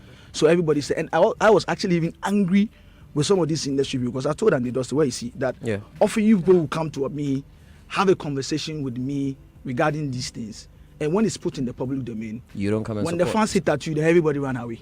Why are you not going to the take and address the person, the artist, address his fans, address his management, so that these things that you don't like do not necessarily show up again? So that is where the gatekeepers come from. But I'm probably glad that we got to I explain that. love Sadiq Abdullah. Abu. Hey, today, I really. No, but so why are you saying today? No, okay. You don't know that I you know, are I know, my I know. person. I know. My personal person. I love him to bits. Plus Rasta. But as some more kind in an ekura is all I Number one. No, but I mean, you could ask him. I don't know what you make. No, yeah. What do you make of Sadiq, you made you made the point. So yes, yeah. I agree with a lot of things that he said. You okay. know, I think I sat with Mark. Yeah, we talk a lot, and then he told me about these things, and I do agree with it. If you study me, even Mark should have been the last person that I would want to open to. I want to open up to a lot of like industry people, but I always feel when the expectation is not met, I look back. So it makes me want to like stay back, because if I don't get close to you, you don't say. If I say no to something, it's a problem. Like I don't have.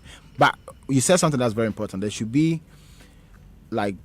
Even if I'm not going to do it, there should be somebody that has to be dealing with that on a constant basis. Exactly. Because what I do is I quell into my shell because I feel anytime I talk to these people, you are misunderstood. Exactly. There's something that goes wrong. So maybe don't ever think for a second that it's because of branding. I don't want to talk to nobody. It's just my constant what I've encountered with the media most times. You know, so it makes me draw away, but it's never intentional. Like I don't want to, you know, because if George says, "Sak, I'll come." If same with Sadiq, Mark, yeah, because he's gotten to understand. Yeah, we had a conversation, and I felt it was genuine. Yeah. And same with Uncle Ken doesn't trust Mark. Yes, I don't trust him. Why not Mark sat in this studio? Does, so let him speak. Uncle Ken, every day when an artist comes here, Uncle Ken, he turns back in vocal. Because you know why? Because I love these guys. Yeah. But and I conversations regardless cannot. When Mark Okrakumante, people with Dala Aglanu and Philip are here. I had a lot of arguments with him about SAC because Mark Okrakumante was always saying uncomplimentary things about SAC. Yeah. Oh, but they patched up. Well, I that was a long time ago. The point is this. And at that time, regardless of the love you have, I'm not sure that none of us do not love these guys. If we do not love these guys, we probably not care. I'm not saying you don't love them. But you see, what is important, like I said to you, is that often we deny the public the benefit of deeper industrial conversations. Okay. When the likes of Sarkodie get here, when they come, we need to have that. It's important. Oh, I know. The people that are listening. Sadiq, don't worry. You made that point. Let's go. We're running out of time. You made the point. Something important is happening, though. Angel is sharing money in the studio. Please, is he? I don't know if it's part of the show. Angel is sharing money in the studio. For the gatekeepers. But you are the number one. Yes, let's go to Uncle Ken now. Okay. Sadiq made the point. Yeah. When he first started, and that's why I butted in, and I apologize for disturbing, even though he never apologizes to me when Uncle Ken. Uncle Ken, let's go ahead. Don't worry. He made the point about Sarkodie being wrong when he said that the Grammys were not open. And the BETs and the no. He told mentioned you three different events. He told on the tweets. On the tweet, he mentioned 3 events. Okay, but he told you here in the studio that he was actually talking about the Grammys. Did you not hear him? Me, I heard him all. Uncle Ken, I was addressing his tweets, and he said that. Don't worry. Okay. He used MTV, BET, and Grammys. So immediately that conversation came up, people came up with various interpretations as to what SAC was trying to say. And one of the interpretations was somebody coming up with Grammy tickets are not available to the general public. And that's exactly what SAC was trying to say with regards to the VGMAs. But this clarity didn't come. Sadiq, hold on. Let Uncle Ken learn. He didn't like the heckling. I'm sorry. I can't. Uncle Ken, go ahead. Uncle Ken, go ahead. Uncle Ken, please go ahead. Yeah. That's exactly what he was trying to say. That it isn't the general public that are made to buy tickets to appear on award shows. That's all he was trying to say. But people took him out of context and everybody started bashing him. Because when you go further, it says that nominees are given tickets to attend the award show. The rest of the membership has the ability to purchase tickets. However, they generally sell out in less than a minute. So how's that going to extend to the general public? And they're talking about the membership. Which membership are they talking about? Gatekeepers. Yes. The gatekeeping membership. So it is not a public thing. And that's all he was trying to say. Media masterminding. Thank you very much, Uncle Ken. Thank you. Very, very, very well said. Nicely, looking for clarity. Nicely put. Nicely put. Nicely. So let us take a few of the messages that have popped up. Quite a lot. Oh, this is interesting. Okay, please. Della. Okay, we're continuing from here. Thank you for hosting. Okay, we've read that one. We've read that one too. Della, please scroll up. Okay, that's fine. Thanks for hosting my biggest musician. Please tell him Sack Natives are waiting for his new album. Tell him to give me shouts. Nana Kofi, Sack Mahoney. Okay, Sack, they are waiting for the shouts. Shouts. Sack Natives, yes, Sack Nation. Exactly. He's from DC. This one says, George, good afternoon. Big up Ken Sack. I have questions for him. Why is he not working with more US hip-hop acts like Drake and the rest? Because Casper is featuring Black Thought. But he also had you did something with ASOD, right? Yes. Yeah. So yes, that's there. And then Wizkid duo with top US international acts. Then there's it shoots global icon status. That's from Edem Lachu in North K. Okay. This one says, hello, I'm Joe, a fan of Ken Sack from Accra Technical University. I'm offering bilingual course and I used to go to Ivory Coast, Abidjan for my holidays. Ivorians really like him and I wish he could do a feature with Ivorian musicians. May God Almighty bless him. Thank you very much. Hi, good afternoon, Joy FM. Please tell Ken Sack that is the biggest fan in the world, that his biggest fan in the world stays at Bawe Zero Trotro Station.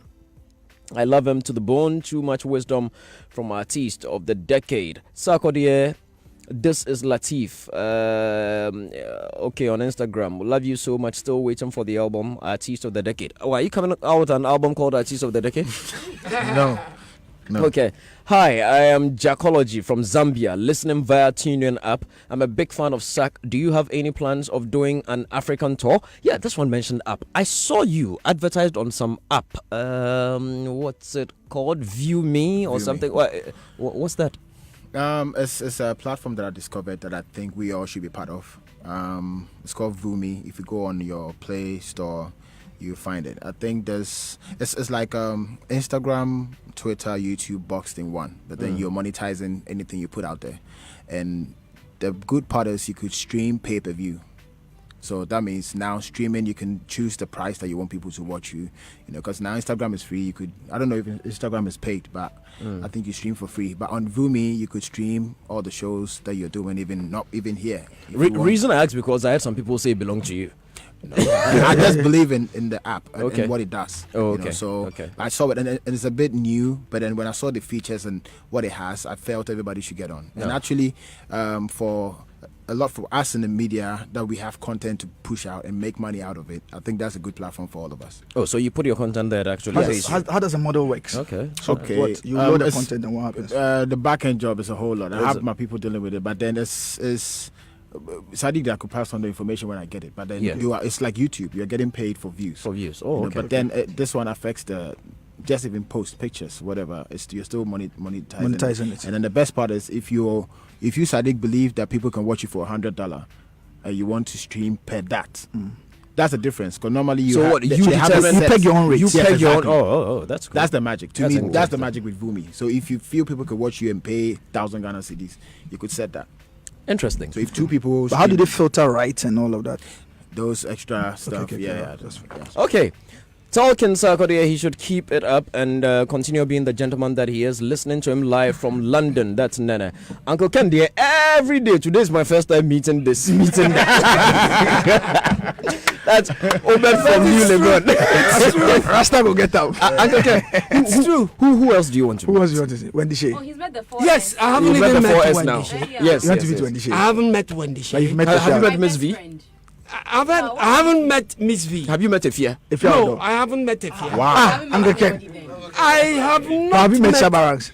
Who? Shabarangs. Yes, I've met Shabarangs. This week I heard someone was saying that you guys brought Shabarangs. Yes, I've met Shaba. Okay, let's go on. This one says, Kensak is our own, and you know there are different African hip hop artists who are doing international collaborations. So why is our own Kensak not putting measures in place to make one of their best intercollab with those hip hop artists? Or please ask him if he is waiting for Jay-Z, as he always says in his songs. By the way, I'm a huge Sak fan, lay low, so I want to know why not huge in the collab up till now. Bless up y'all over there, especially Kensak from Kwame in DC. That's from Kwame in DC.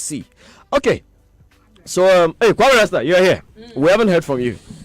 Yeah, as for you, dear, you know Kensak, so talk to us. Good afternoon. Good afternoon, my brother. I'm very happy to write you this letter. I'm very happy to receive it.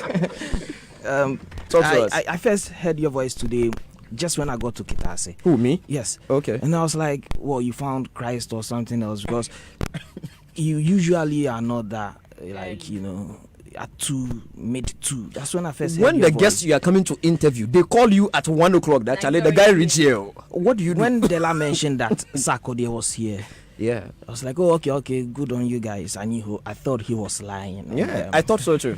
You know, if it is not, because I still don't believe, I don't trust that Sarkodie came from home for this purpose at that time. I suspect there's some studio somewhere just behind some building, and he slept there yesterday, and all of them have converged here to make our lives very, the way it is this afternoon. But you see, we are blessed to have him sitting right here. Some of us who have seen him come from where he's coming from, it is heartwarming to be here at the very top, to sit on Joy FM and for him to give testimony to especially what happened over the weekend and beyond. Congratulations on 10 years Artist of the Year. I wouldn't have given it to you for reasons why for reasons that was not captured in the category definition. So you've won it on merit. 50 plus nominations, 21 plus wins. It's unprecedented. Nobody has done that. So yes, strictly on merits, you deserve it. But those of us who lost, I've spoken to my people up there on the ridge. We'll do some carvings and give it to 1 or 2 people in appreciation for what they've done within the decade under review. So we haven't lost, and good on you. You see, Kensak, we have a village to build into a nation, and it behoves everybody, whether you matter or not, that you dole out your little mite. Your tweet on at the height of the unprecedented nonsense that we suffered, the one that spelled out your affections for Mr. Charles Nyama Jr., that he's your brother, blah blah blah. The next time you want to get an association, please send him a text, or you could print it out on a t-shirt and send it to his home, because the ramifications, the ripple effects of what happened on the night, it's not about you. Listen, all your creations from Adonai to your concert is bigger than you. And you're not okay.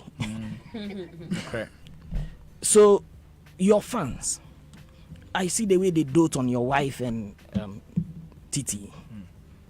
Beautiful. Almost as if, listen, they go through a lot. Father, you know Father, right? He's down here. He sells mobile phones, and these are regular Joes, hard-working people who would kill and die for you. You know, and it goes beyond you, sir. So when somebody with so much talent and gifts, like in the person of Shatta Wale, makes the mistakes or commit the mistakes that he's committed, and we have to speak to it. The timing of that tweet, the disappointment from that, because you see, the fan base, let's not kid ourselves into thinking that it is just music. what you guys have attained, especially since the reintroduction of Shatta, in terms of fan base. On the streets, it is war. It is not a joke. Okay? I hear Sunday people were fighting in Kwabinya. Beyond that, sir. There's been, there are serious things that have been brought to bear on our plight or on our progress. And so when people like you take that positions, it's not just about the disappointment, but then again, it makes certain people feel like, yes, even your self is still the hold fort. But you see, the conversation, unfortunately for us, is being vested in, again, the small blight on the night. But, Sak, the biggest culprit here on the night, Shatta there, Sebi Onyeshi, Stoneboy the Wanyeshi, our host, Shatta House. They brought us there and then left us alone for the hyenas to feed on. And I am not happy that George is moderating today, because at the end of the month he ought to be paid. You understand? People challenge. Opportunity to ask your questions. Are you done with Sak? Because you're almost out of time. And no, I'm not Sak. Sak has to go. It's time. Yes. So finish with but Sak so that is we can a go. big. Listen, Sadiq dealt with the industry bit. No, I'm dealing with the social. Okay, hurry up. Maybe you do yourself some. You hurry up. You hurry up. Hurry up. So you see, we should, having had this opportunity of you being here, should be looking at the way forward. True. For instance, they have sat in their homes, in their offices, come up with a very, strict and very biased situation that, listen, we are collecting back our plaques from you for what? It's not like they were sharing things to people and it's very unfortunate that you guys at the helm, you, let's say you, Samini, Shatta, Stoneboy, if you decide to form any alliance today, say, listen, we do not even issue a statement, okay, that we do not and we cannot permit this, based on, because almost everybody is speaking against that bit of punitive, measures meted out. Now, it's important that you at the top come together to speak, because it is you that have the masses behind you. Shatta House, Onyeshi is just a business entity, put musicians together, tell them to come and comport themselves, wear your best clothes, I'll award you, reward you, and then I'll make all the money, give you some more if need be, and then next year I'll use you again based on whether you make a hit or not. They are not a charity organization. They are business people. When was the last time they told us how much sponsorship monies they've gotten? Because they do not owe us. It's a business. And they have their kids and wives and husbands to report to how successful their businesses are going. So the question. No, I'm not. No, listen, I won't make an answer. We can say the crack kind of say. Now, the point I'm making is, yes, there's because VGMA discussion starts from 4. We have to finish with Sak, then he goes. So you are mixing the points. No, but Sarkodie told you that he's going. Okay. Yes, listen. Again, I am saying that, Sadiq, for instance, you've spoken to the technical bit of industry and gatekeepers bit. If we had time, I would have dissected your first track on the night. I just saw Joy FM express that, quote you, that you said you were not dealing with anybody. There's a certain Ajetoso who is collecting lower now. In the song, you mentioned that Ajetoso, you rap more Ajetoso. Now, you were directing, you mentioned, you created a personality there that says Oji lower. So I just say, no, not Ajetoso, but someone is the Shatta Wale lower. You didn't mention Shatta. We've listened to it again, but for what happened on the night, these are some of the very constructive things, having had the opportunity to be with you, would have delved into. But you came late. Well, I'm here. So, Sak, you see, please. Okay. Dear Hamid, dear Damakuma, so most importantly is for you to be cognizant of your social impact and then what it does to your fan base. Because on the street, beyond your fan base, because on the street, it is not friendly. Yeah, you know. And the next time your parents, your mothers decide to form an alliance and create a WhatsApp group for them, you know, the way Shatta will tell you, you know, your mommy say make her look your back and then kind of thing. It's none of our business. Listen, enjoy those moments, but really and truly on the grounds, there are lives that ought to be entertained, and we are missing. Rasta, thank you very much. Thank you very much. You've spoken 10 minutes and there was not even one question involved. Okay, Sak, we'll try to end it here. This one says, great program. Sak on a different level of maturity. Keep it up. That's from Kofi Chikata. I think, I don't know if he's still with the World Bank, but he used to be there. But we're going to open the phone lines, hear the fans a little bit. It will be unfair to let them come in. So 0302-216-541, 0244340437. We'll take just 5 calls so that Sak can go. 0302-216-541, 0244340437. This is George, Showbiz A to Z. We're speaking of Ken Sak. After that, we'll come do some VGMA chat. Yes. This one says, who was that? I cannot get his angle. Okay, let's see who's on the line. Hello? Yeah, hello, George. Yeah. Hello. Good afternoon. Good afternoon, my brother. Your name and where you're calling us from, please. My name is Legalize. I'm calling from Tema. All right, Sak is listening. Yeah. Go ahead. Sak there, I always hail him on Twitter. I'm not here to hail Sak. I'm here to ask Sadiq to apologize to Sak. Because yesterday, he tweeted about Sarkodie and he called him somebody. So today, he has to apologize to Sak for calling him somebody on Twitter. We are pissed though, but we are not going to insult him because we are civilized and we are cultured. So he should apologize to Sak. All right, Sadiq. But I just asked the same questions. You have to Somebody this time. They said you addressed them as somebody. Yes, I You said did not somebody. so you just didn't want to mention his name. I just didn't want to mention And it. you used. They are offended by the name somebody. They are offended by it. Yeah. How? It's Ramadan, so please apologize for using somebody. But no, but why am I forced? Why am I being forced to apologize? Because someone is uncomfortable with it. No, but I should feel it and apologize. It's Okay. not cool. So you don't agree? Yeah, No, if I don't feel like okay. it, why should I? All right. Okay, so let's see who we have here. Hello. Yeah, good afternoon.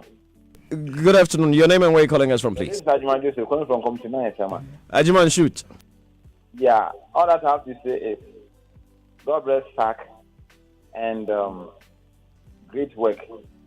You see, in this world, when you serve, you become a greater person. Sak has served from his youthful stage, and he did a great job. He worked very hard. So the successes that he's talking is about hard work that he started. He started underground very hard, and when he came out, whoever will listen to Sak is like, wow. And you know, I predicted that he was going to win, and I'm glad he has won. It's not that his music was doing too much than others, but apart from Sak, when you hear his music, everybody will adjust to it. Whoever features Sak in his or her music, that music is a hit throughout the 10 years period. So I think he deserves it. So Thank you very much, my brother. That was quite deep. Yeah. Let us see who else we have on the line. Hello. Hello, this is Yaro calling from Nkoko in Mr. Yaro. Yeah, big boss. Yaro. Big boss. Yaro. Oh, big boss.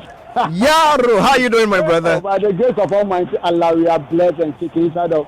We are doing the Ramadan. We give thanks and praises to the Creator because he left 10 days for us to sleep. So today I'm all again to all our Muslim brothers today. We are certainly left with Qadr. But I have a question for us, my senior brother Sadiq.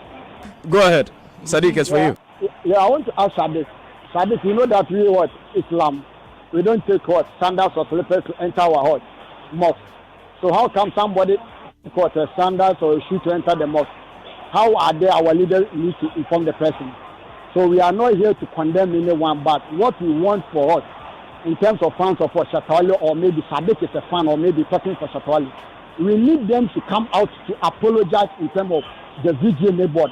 If Shatta didn't walk to that stage, that whole balloon is going to happen. That's what we need to as a mature, as we believe in our deen in Islam. We are doing the Ramadan too. We need to let the fact to the whole world to know that what his brother did, Shatta did, is not right thing. That's what we need him to do for us. That's what I have to.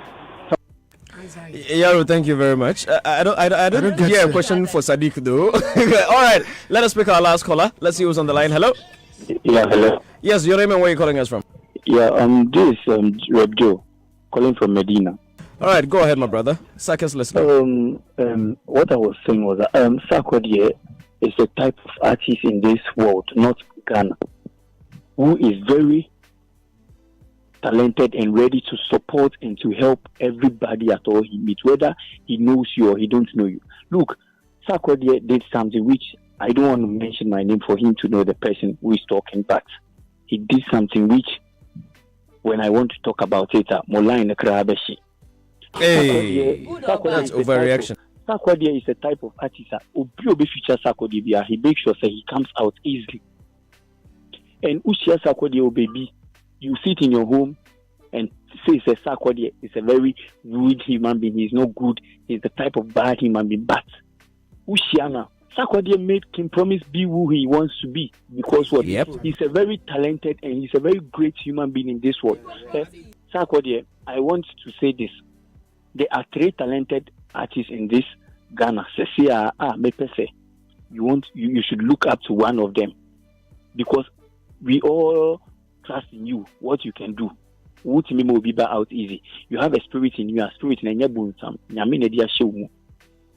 We always support you with prayers, and I believe what you are doing is a very great thing. And Yameka say actually opportunity na menya say ne umutima peke me call e will radio so say me make kasa chaw. Subaine wo mu no.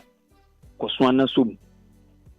Actually, yes, bibia nipa bibia timitu anytime, but adiba ko pe na me pese bibia akoso kai niama o ye no on pai bon mema rainfi, because papa na o ye no nyankopon no ye den okura bombodi na koso boa obi a oboa bia no na ushira no enye mi na metua enye bibia wo no mo motio ne betua nyankopon ne wa ya magana fo no mintimi nka ena mi mintimi ntua oka nyankopon ne betua oka, because nyama pankwa na wo ye ogana hanti no actually me shira esre nyame adum nyina se enka no bo ngo ban e wi Yesu Kristo di ma me bompa ma Sarkodie. Amen.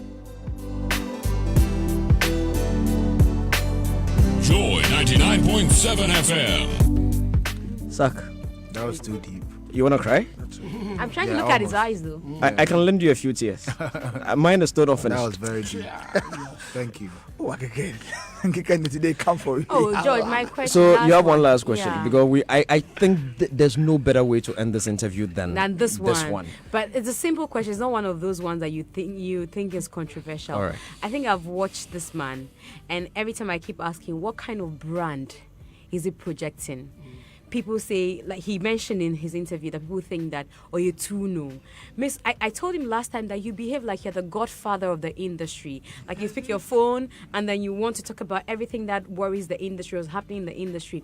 And then you make yourself available when you feel that you want to make yourself seen. So I'm asking, like the way they whisk him away during the anomaly that happened at the VGMA, it tells a kind of brand that is deliberate. I want to know what kind of brand Sarkodie is building. Before you answer that, Sak, there are 2 people who were whisked out of that auditorium in James Bond style. Sarkodie and the British High Commission. I said James Bond movie. Oh my God. Somebody was telling me they saw Sarkodie walking over there. I was just behind the British High Commission. I was just looking at him like this. I just turned, and like seconds when I turned again, they just whisk him away. Yeah. Sak, so what kind of brand are you building? I mean, how do you want people to see brand Sak? Wow, I have an idea, but to like put a word to it, that would be hard. You know, I think I'm being me as a person. You know, that's how I am naturally. You know, so when people say, like people compare me to my brother and go like, you are fake because you don't voice out. If I act like my brother, I will be faking actually. You know, who is your brother? But in this case, it's okay. Let's move forward. No, please, I'm just saying. Please, they don't want brother. They want names. And again, yeah. Can you help us? Please let him answer. No, I'm don't be a new media and make us up and then just go. Okay, so there's a question on media. It's okay. You know, so George is more of me as a person, Michael. how I was brought up and how I deal with things. I might be wrong in certain things, but everything I do, I'm not acting. It's just how I am as Michael. Yeah. So what brand is that? There is the Michael brand. the Michael brand. No, he's Sarkodie, not Michael. We know him as Sarkodie. There is a surprise for you from Sack Natives, and we invited them into the studio to come in. Yes, that's the father that was mentioned. Oh, let's take a look. The viewers at home, those watching us around the world, also have a look at it. Father, camera, the camera over here. The Sack Natives already passed. The Sack Natives would always show up, and they've painted Sack nicely. Thank you. Come to the mic. Come to the mic. Wow, interesting. What's your name? Use the microphone. Speak in the microphone. What's your name? Godfred. Godfred, how old are you? 18 years of age. Wow, and you painted Sack like that? Oh, okay, that's good. That's good. Congratulations, yeah? Very good. So Sack is here. What would you want to tell him? Speak in the mic. Speak in the mic. Yeah, I want to tell him, she never give up. Yeah. Yo, what's doing, it's good. It's motivating others, so you should never give up. You should not look at others. Yeah, straight up. Straight up, my brother. That's it. All right. Sack Natives, thank you all very much. Thank you for coming. Your king is here. Sack, it's been a great day. Any final thoughts before you go away? There's a young lad out there who probably wants to grow up and be like Sack. What should he do? Or what would you like to tell him? Love whatever you're into. Be true to yourself. Be yourself. Love all people. And just give your all. You know, just give everything in you. And I think today I've learned a lot just by listening. Yeah. And I take a lot from my two brothers. Yeah. The reason why I was drawn to Mark is because of these things. Yeah. Because when they're saying it, It's feedback. you might take it negatively, but maybe they feel a certain way because they, as he said, if he doesn't care, he wouldn't even talk about it. Exactly. So I learned a lot and what I'm supposed to work on moving forward. But yeah, thank you to the industry and Ghana for holding me. I didn't even know it was 10 years. When you guys put me up there, I was like, are you sure it's actually 10 years? Because I've been swimming, I don't get it. But I remember having the interview with you. I told you I swim and I don't look up. So I don't get to notice how long it's been. And I thank God it's not easy. You know, especially being in a rap game, I'm not doing a fully commercial bit. I'm not singing. So to be in the industry for this long, it's only God and the fans. And thank Ghana so much for the support. That speech, Artist of the Decade. We haven't heard it. No, I said it already. Oh, that's what you just wrapped up up with? I just talked about the fact. Okay. That Okay. the That was two what you spoke about in the the corporate, industry. and then let me just give it up to a few people. I'll miss some out, but I think Vodafone has done well with the industry. Casa Preco has done extremely well. Now the banking sector, they are coming in. Shouts to Stanchat, you know, for the support on this one. Yeah. So we MTN. Yeah. Glow. MTN has done great. Glow. MTN Glow. Oh yes, Go Keke. Yeah. All these big brands have been supporting. Invoice, please. And yes, let's. That's what I really wanted to do for them to come in more. Yeah. So that when we go in for support, they get to understand, you know, what this industry is about. Because you guys spend a lot, we spend a lot. But then for them to understand that this is what it takes for these things to happen, then they get to know how much they put in. So, yeah, bless Ghana and hope moving forward. Hope we have a great relationship. Sack, don't go here. There's one important question here. Somebody wants to know, if you didn't win Artist of the Decade and you were on the board, who would you think should have won it? You need to give me time. No, but on top of my head, I think yes, it looks like Samini. Yes. If you look at should I mention all the names for you? There was Samini, there was R2Bs, there was Ifia, there was Becca, there was there was Ochiame Kwame, there was Nasi and No Tribe. There was Sack. There was who else was there? Who was Shatta Wale was there. Joe Metal was there, and then Stoneboy was there. Let me keep it 2. Yeah. Samini R2B. Samini R2B. Yes. So if it wasn't you, it could have been any of them. Definitely Ochame Kwame, a big brother I respect, but I think sometimes in between he knows how to lay back. Lay back, yeah. And you know, but R2Bs, even if they lay back, the music comes right after. Yeah. You know, so yeah.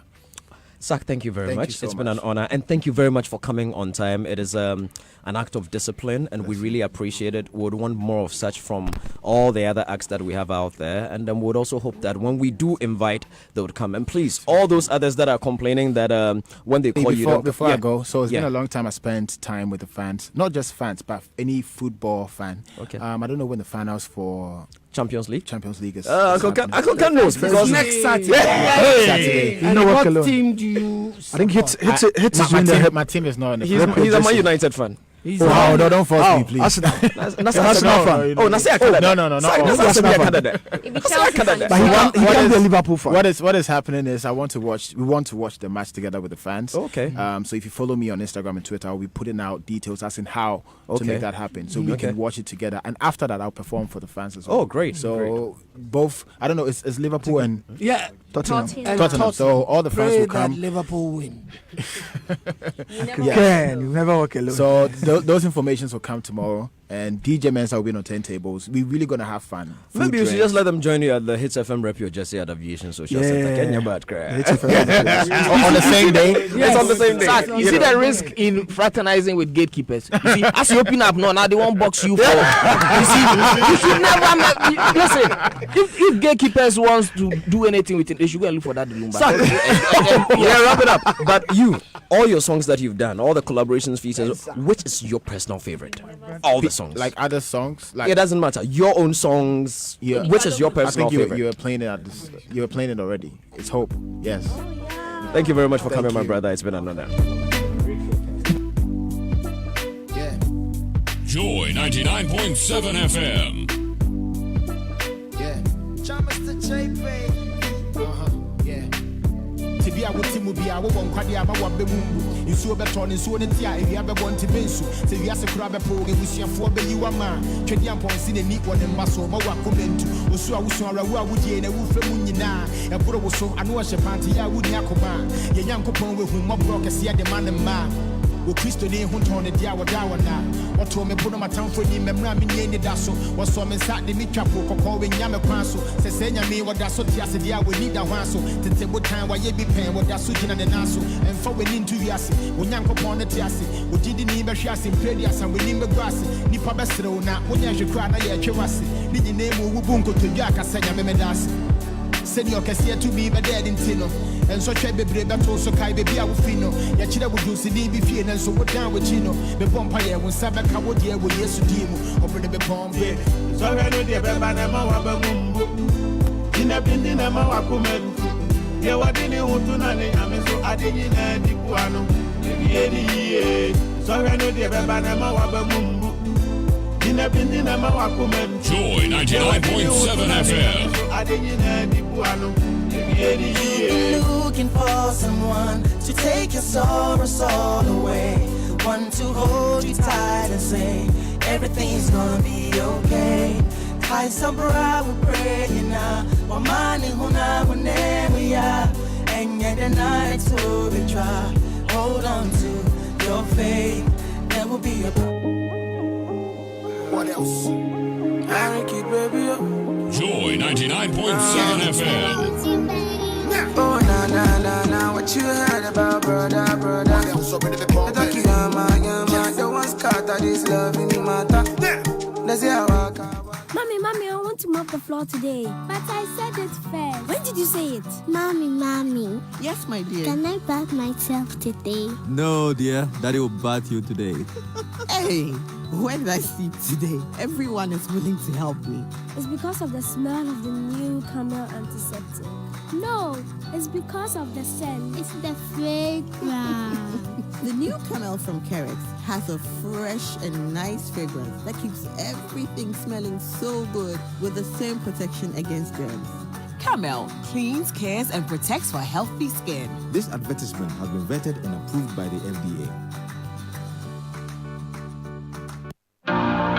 Hi, I'm Emma Morrison, Group Head for Business Programming at the Multimedia Group. This year, I will be at the Women's Leadership Conference in Las Vegas with Adansi Travels. Want to be inspired to achieve a high level of personal and professional growth? Join me for this conference, which promotes women's personal and professional development and advancement. It's going to be an eye-opener with varying perspectives and strategies for development. Las Vegas is a top 3 destination in the United States for business conventions and a global leader in the hospitality hospitality industry. There will be lots to do and lots to see. So let's go to Las Vegas, August 4th to August 8th, 2019. Don't miss this opportunity to be inspired, motivated, and to network with over 2,000 global leaders at the plush MGM Grand Hotel. Oh, and men can come too. For US visa holders is $1,590 single, and for non-US visa holders is $1,950 single, exclusive of flights. Deadline is May 30, 2019. Contact Adansi Travels on 055-631-0404 or 024-360-6648 for registration and travel arrangements. Las Vegas, here we come.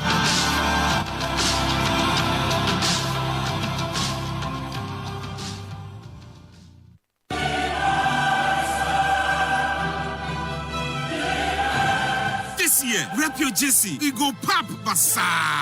Waiting, where you did support. It's time to represent your favorite club, Jesse, as Hit 103.9 FM brings you the 9th edition of Rep Your Jesse. Rock your favorite jersey and join us at the Aviation Social Center for the climax of the UEFA Champions League as we watch the grand finale live on the gargantuan screen. Who takes home the trophy this season? Will it be the Anfield Warriors, Liverpool, or the Tottenham Hotspurs? There will also be various activities such as five-a-side football tournament, basketball, volleyball, arm wrestling, ball juggling competition, ladies penalty shootout, video game contest, and many more. To register for the basketball or volleyball, kindly go to www.myjoyonline.com, click on the Rep Your Jersey banner, and follow the link to participate. Saturday, 1st June 2019 at the Aviation Social Center. Time 12 noon sharp, so you drop. See you there. Entry is free. Rep Your Jersey 2019 is brought to you by Hits 103.9 FM and supported by Joy Prime. Sponsored by SimbaBet. Best odds always. DSTV. Feel every moment. Go TV. Live it. Love it. KFC. It's finger licking good. Heineken. Koba. Our life simplified. Unique in super. Uniquely made for you. Citruless mixture and capsule. Slim to look smart for the future. Esports Ghana and Studio HD. Capfa. Your #1 electronics and home appliance discount and free giveaway store. Sultan Drink. Experience a refreshing taste. You know what you drink. Shaka Vodka Energy Mix. Let the lion in you roar.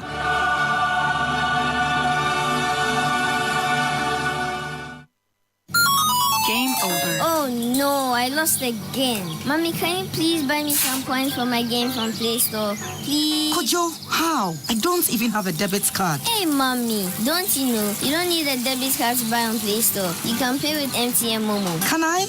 Yes. Hey, Kojo, how do you know? Mommy, everybody's talking about it at school. Really? You can now use MTN Momo to buy your favorite apps and games on Play Store. First, choose the app or game you want and select the MTN Momo option to pay. It's that simple. Yes, I did it. Mommy, I won.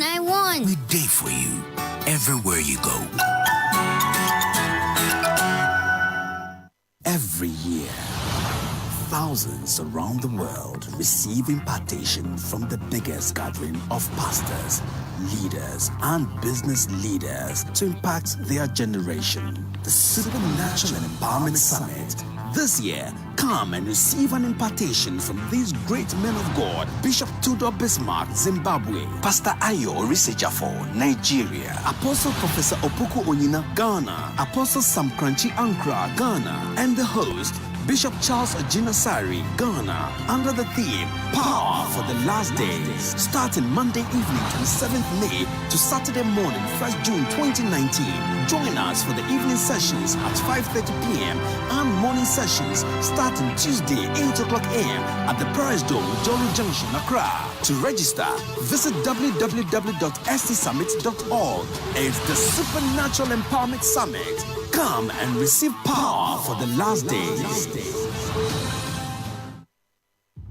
The long football season comes down to this: the one game that decides the kings of Europe and the kings of commentary keep watch. The Sarkodie has produced the magic. What a comeback! What a turnaround! Dele Alli with the ball. Club Scops booked their place with a famous comeback against Barcelona. Pochettino Spurs recovered from a first leg deficit to win 3-2 at Ajax. But the royal tussle will be settled in the sacred 90 minutes at the Wanda Metropolitano in Madrid. European Night on Joy will climax in grand style on Saturday, June 1, 2019, with a special build-up at 6 p.m. of the Liverpool Spurs clash. Joy Sports George Addo Jr. and Gary Housemith will not disappoint, with app live commentary and special build-up to the finale with massive interactivity before, during, and after the game. Commentary of the UEFA Champions League final on Joy 99.7 FM is powered by Joy Sports and supported by DSTV and GoTV. Will the Cops never walk alone? Or the Lily White dare to do? What a shocking night! What a shocking result! Don't tell me I'm dreaming! This is Anfield! Every year, thousands around the world receive impartation from the biggest gathering of pastors, leaders, and business leaders to impact their generation. The Supernatural Empowerment Summit. This year, come and receive an impartation from these great men of God: Bishop Tudor Bismarck, Zimbabwe; Pastor Ayo Orisejafo, Nigeria; Apostle Professor Opoku Onyina, Ghana; Apostle Sam Crunchy Ankra, Ghana; and the host, Bishop Charles Ojinasari, Ghana, under the theme Power for the Last Days, starting Monday evening 27th May to Saturday morning 1st June 2019. Join us for the evening sessions at 5:30 p.m. and morning sessions starting Tuesday 8 o'clock a.m. at the Paris Dome, Jolly Junction, Accra. To register, visit www.stsummit.org. It's the Supernatural Empowerment Summit. Come and receive power for the last days.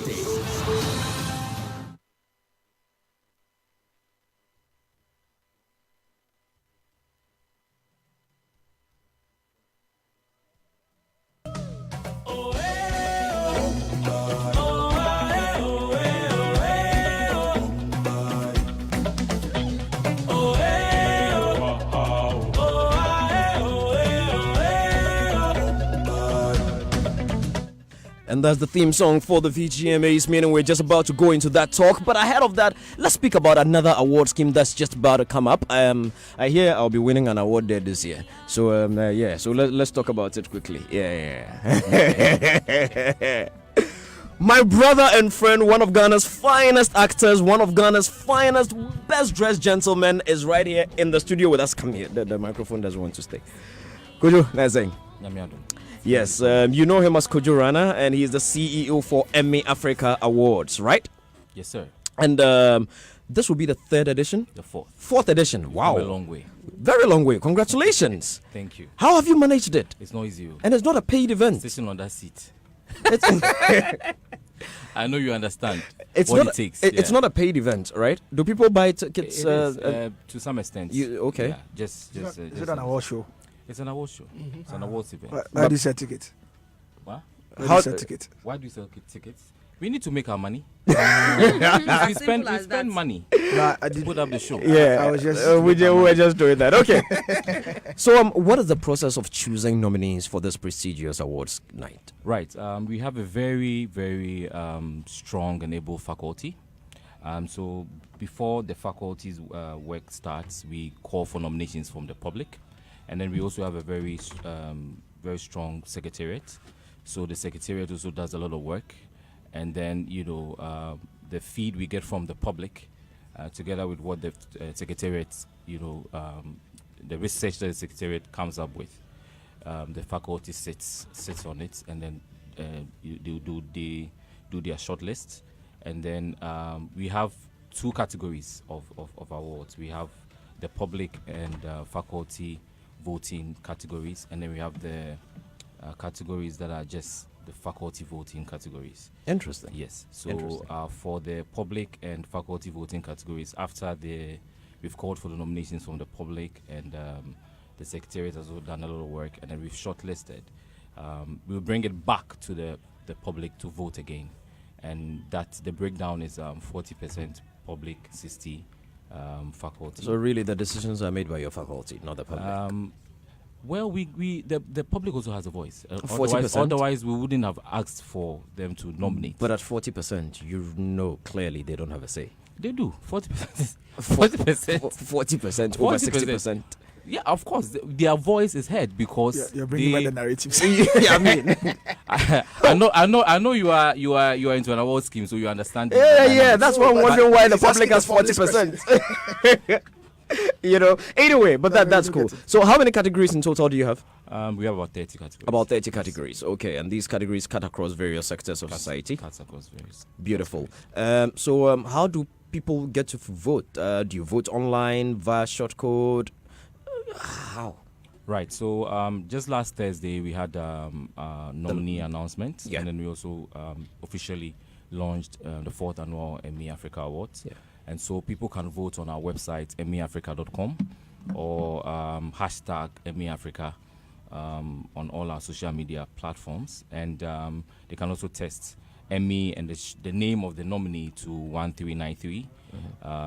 And so far, I mean, from Thursday to today, we've had over 5,000 votes. And it's just amazing. Wow. I don't know if it's because it's toll free, but yeah, possibly. The votes are just amazing, and we are very, very overwhelmed by the support that we are getting for this year's event. Pretty interesting. Yes. And when is the event happening? The event is happening on the 22nd of June. 22nd of June. Yes, where? At Kempinski Okay. Gold Coast Hotel. We've held it at the Kempinski Hotel 3 consecutive years. Yes.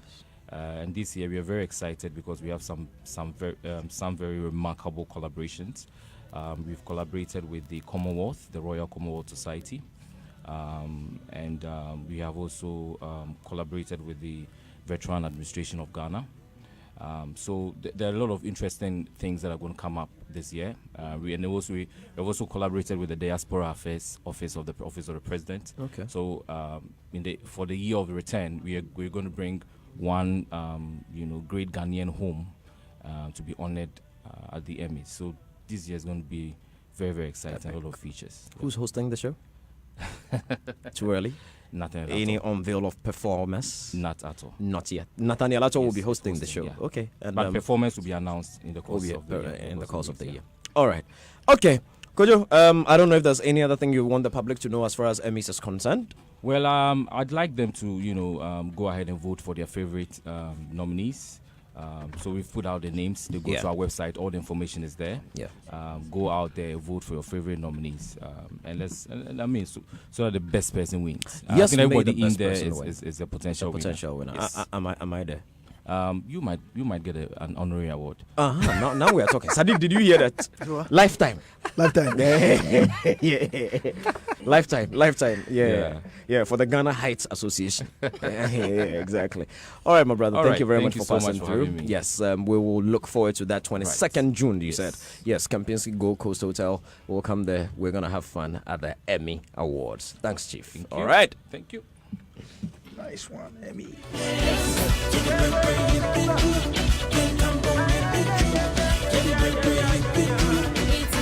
Celebration.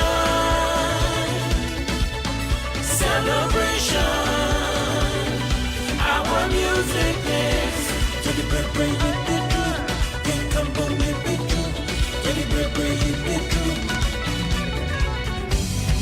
We have a mission, we have a purpose, making you move to a groove. Hear the drum beating to the Joy 99.7 FM. We're playing together, playing as one. It's a time of celebration.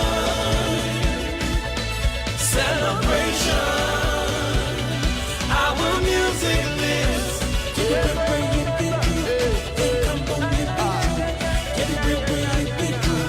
Summer celebration.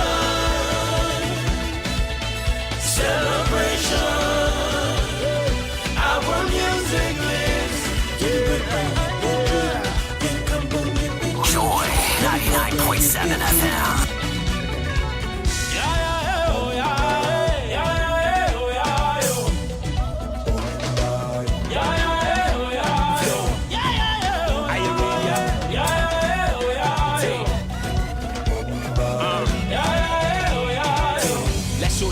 voice of an African. Show them the beauty of Africa. The people, the culture, the music is rich. We capitalize on the capital.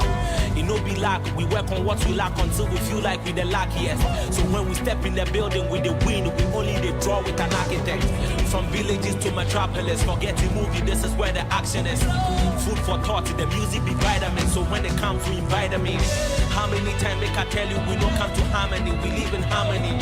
So when we together and we say Africa stand up, we know the comedy. One for the people, feel the beat inside. Joy 99.7 FM. Take you high.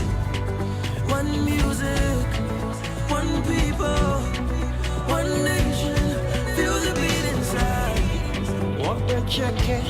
I am many point me to a keke. Lala, hey, watch it. Hey, watch it. Watch it. Watch it. Shaw. Everybody on your feet, yeah. And yes, we are on our feed.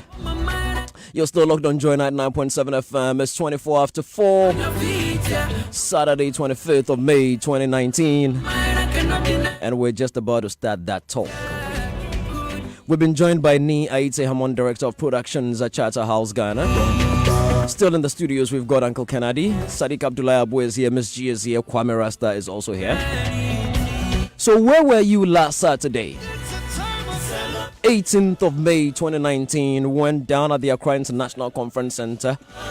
Ghana's finest stars, Ghana's finest musicians gathered under one roof to celebrate GH Music's biggest night, the 20th edition of the Vodafone Ghana Music Awards. Yes, definitely a night that was designed to be a night to celebrate, as stated in that song. Our music was supposed to come alive. A lot of dignitaries under one roof. British High Commissioner was there. Ministers of State were there. Of course, representatives from TV Base. Kenya King from Mobile Awards UK founder. A lot of people were there. Very, very, very big people. Representatives from Barbados government and all were there. And of course, Ghana's finest stars from television, radio, actors, actresses, socialites, you name it, everybody was there. And then what happened. What have you heard so far? Were you in the auditorium? If you weren't there, we have people who were there. Kwame Rasta was there, Miss G was there, Sadiq Abdullah Abu was there, Niaite Hamon was there. Uncle Ken was not there, but I'm sure he saw images on TV. And even if you weren't there, I trust you've probably heard what did happen when, during his acceptance of his award for Reggae Dancehall Artist of the Year, a Stone Boy took the microphone to give his acceptance speech. Shatta Wale, followed by a number of people, stormed the stage. And what happened. Let us take a summary of events from Miss G. Miss G, you were in the auditorium. What did you see? What went down? Auditorium, like you said. So, like you said, also, we're told by Abiku Santana, who was there to announce the dancehall or reggae dancehall artist of the year, that Stoneboy had won the category, and sitting at the last lane of those who had the platinum tickets, thanks to Asamoah Beidou Arnold. All I saw was somebody walking, shoving people from behind. And then I saw people saying, hey, Okohin, including myself, saying, hey, Okohin. Shatta Wale and a group of people walking towards the stage where there was also Stoneboy and his team who had gone there to receive the awards. Then I saw Black CD, who is a manager of Stoneboy, walk to the stairs of the stage to I didn't hear what he said, but to say, don't come on our stage. I presume that's what he was saying. Yeah. Don't come join us or don't come here. And the person who was leading wouldn't even vouch. He wouldn't be bothered. He kept climbing the stairs. Then there was a push. A push from who? There was a push. I think I saw Black City trying to stop him, and then just after that push to stop him, there was a free-for-all fight. That's all I can remember. That's what I saw in the auditorium.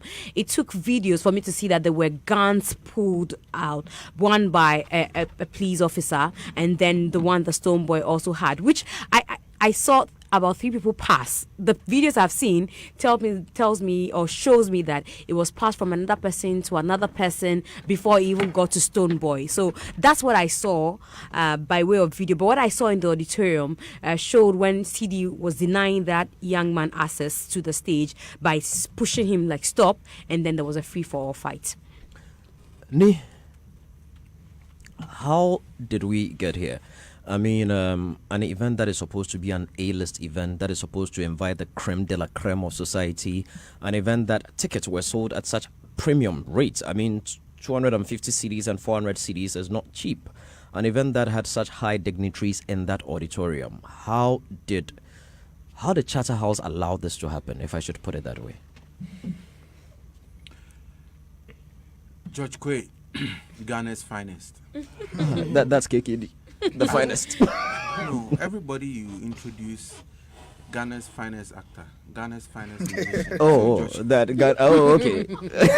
Ghana's finest introducer. Yeah, but anyway, that's by itself. Yeah. How did we get here? We came by ride. No, how did you allow that to happen in that auditorium, that scuffle? How did we allow that to happen? How should I put it? It was your show. It was under your watch, and it happened. So it happened. But if you ask how did we allow that to happen, as if we had it was part of the running order that at this stage this would happen. I mean, Miss G, right? Yeah, Miss G was just giving an account and spoke about how surprised she was to see somebody just barging from the back with a whole. So everybody else was surprised. Nobody expected anything like that. So I don't know what answer you want me to give you in terms of the question you're asking me. A lot of commentary have gone round, and some have said to start with, Shatta did not even sit where he was supposed to sit. Naturally, I would think that at shows like this, everybody would be given some sort of briefing as to where they were supposed to sit. And from Miss G's account, Miss G, you said he came from what, behind you, and you were seated at the last row. So it means he probably came from the gold ticket. In this case, gold would be the standard. Yes, or was he supposed to be seated in the standard or the gold area? He's a nominee, and so he has a seat in the nominee area. And that is where we expect all nominees to be sitting. As to how he got to sit at the back there, I have no idea. But you should have a protocol team, a security team, everybody that would ensure that when people come, they hand them over to ushers and they would put them where they are supposed to sit. Yeah, obviously we have a protocol team, we have a security team, etc. But if you don't make yourself accessible to the protocol team or to the security team, and if they don't see you, obviously the protocol and the security team will not be at the gold area where you from what we were saying he was sitting. They will be at the premium area ready to receive those coming in, those invited guests, etc. coming in. So if you don't get to that area, they won't see you. But it's the same room. When he entered, they didn't see him from wherever they were? George Quaye, I don't deal with protocol. I deal with technical production. And so and don't forget, let's even say they saw him. They cannot go and drag him wherever he is if he doesn't want to go sit where he's supposed to sit. If even they went with security and police and the man says, I've bought my ticket and I've come to sit here, you cannot drag him to go and sit where you think you want him to sit. But did anybody at least approach him to find out why he wanted to sit there? Quaye, you wouldn't know. I wouldn't know. Okay. But I'm saying that it is expected that all nominees would act the way everybody expects nominees and invited guests to act on the night of the event.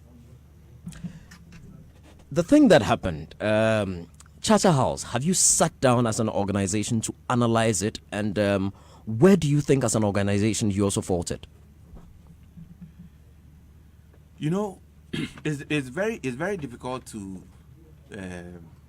say. I mean, right now, post-event, everybody can say what they want to say.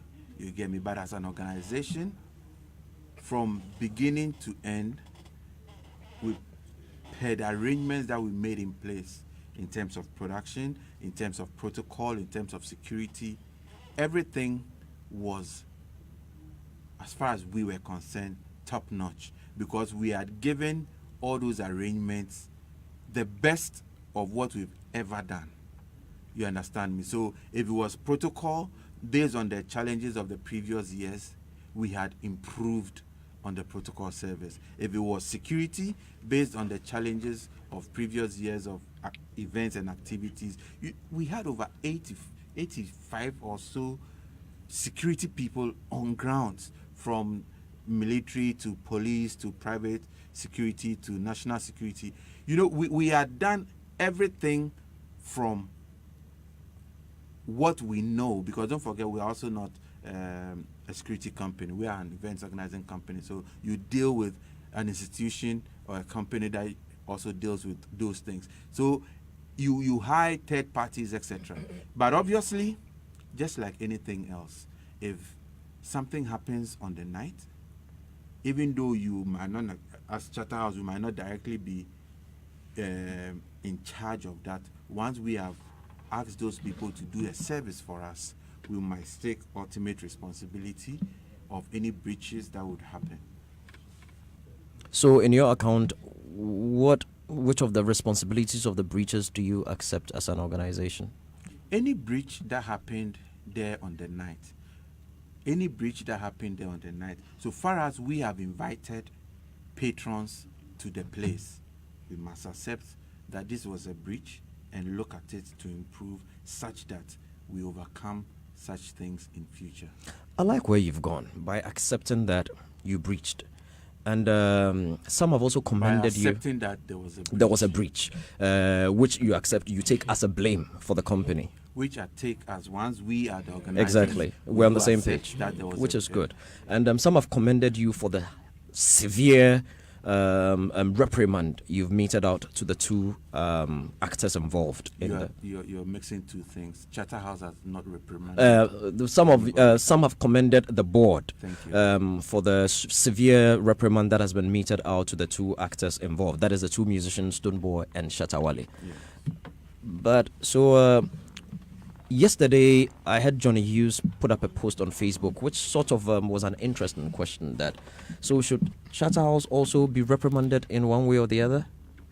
What do you make of that? And if Shatta House should be reprimanded, what sort of reprimand would you recommend? Since you have accepted, he asked the question. I'm sure he'll be the best person to. No, I am asking you that question now. Yes, I'm saying that I don't need to answer that question. Why? You are beyond reproach? You asked the question. Did I force you to ask that question? You didn't, but that so question... why do you want to force me to answer a question I don't want to answer? No, I'm just asking, do you believe Shatta House is beyond reproach, untouchable? Who has said Shatta House is untouchable? Okay.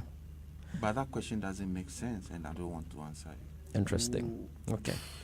Now, moving forward, the two actors that were involved, one of them drew a weapon on stage. Some have blamed it on a lull in security. Some have said, people that have been spoken to, some have said, oh, they weren't frisked when they were coming in, they weren't scanned when they were coming in. Was there any mechanism in place to ensure that everybody that entered the auditorium was thoroughly checked to ensure that they didn't have any metals or any weapons or anything of the sort? Yes, as I said earlier, George, there was detailed security on the ground. And as far as, even though I'm not part of the security team, as far as the briefing that I know is, I mean, metal detectors and all were part of the security arrangements. And so everybody was supposed to be checked before they get in there and all that. But obviously, per what happened on the night, that is why I said that there were breaches, because per what happened on the night, it's not rocket science. Everybody would know that there were breaches in there. You get me? But that didn't mean that there was no clear security arrangement or plan in place. So have you said you engaged a number of security agencies. Have you queried them? Have you asked them? Have you sought for some sort of a report from them as to how that weapon got in there?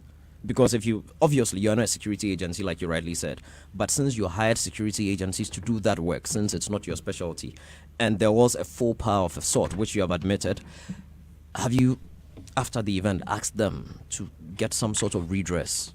Oh, yeah, obviously, that is obvious, is a must, and so they would present the report if they haven't already presented it. You reported the case to the police, rightly so, and the police have started their investigations, even taken the gentleman to court for a first hearing, as far as we're told, or based on reports that we've seen. Some have said it would have been prudent for the board to wait for the law courts to finish what they were doing before this punishment was handed out to the two gentlemen. What do you make of that? We are not a court, and so we cannot deal with the court issues. Those are the state will deal with those issues. But we, and in this case I'm speaking as a member of the board, we had to act, you get me, as a board, because it falls within our right to act when anyone who has signed with us terms and conditions to be part of the awards that we are superintending, that when they go contrary to the terms and conditions, we need to exact the kind of sanctions that the board deems fit. And so we don't need to wait for the state in his activity. And don't forget that this is legal issues. We are in this country. You know, even the case Shatta House against Shatta is still in court. So we wait till when? You understand me? So as a board, we need to sit, look at the gravity of the situation, and take a decision, and that we did. I'm not a lawyer, but what do you say to those that say that act was a bit prejudicial and it could influence court's decision? You don't care? Or the board doesn't care? The fact that some have made that statement doesn't mean it's a statement of fact. Could it be, though? Everything is possible in this world. So if it were possible, don't you think it would have been prudent to consider it at least? You consider it, and from your judgment, you make whatever you do whatever you need to do. Okay, so you banned them. Then you went ahead to strip them of awards that they had won from the evening. Then you go ahead to annul the last two categories. What are you trying to achieve? I mean, isn't that over the board? Ban, fine. Shouldn't it be enough to deter anybody else that want to do this? But what's the point in stripping them of awards that they had won on the evening, especially when those awards were won ahead of the incident? You call it overboard? I'm only speaking the minds of the public. Yeah. You're not, you know, you're speaking the mind of maybe a part of the public, but you were here speaking about this today. We could have been at Sadiq's funeral today, because Sadiq was very close to the incident. Can you imagine what could have happened? From the videos that we're seeing, the policeman who lifted his gun, if he had shot over 3,000 patrons in that auditorium, can you imagine what could have happened? May 9th was just a tear gas in a very large open place. This was an enclosed place. Can you imagine what could have happened? You talk of overboard. Now, this is not just putting the scheme under disrepute. This is not just putting the industry, as in the music industry. This is a national disgrace. All through this week, the world over, nobody is speaking about those who picked awards on the night. Everything everybody is saying is about this incident. This year is the year of return, as per the Ministry of Tourism's schedules. Do you know the number of tourists we are expecting? Do you know that this act alone can reduce that number because they can claim that it's not secure? You know that, for example, an international music event is supposed to be coming here this year. You know they can withdraw that just because of this, because they can see that there's the rivalry in the music industry is not a safe one to even bring your event here. George, don't look at the surface.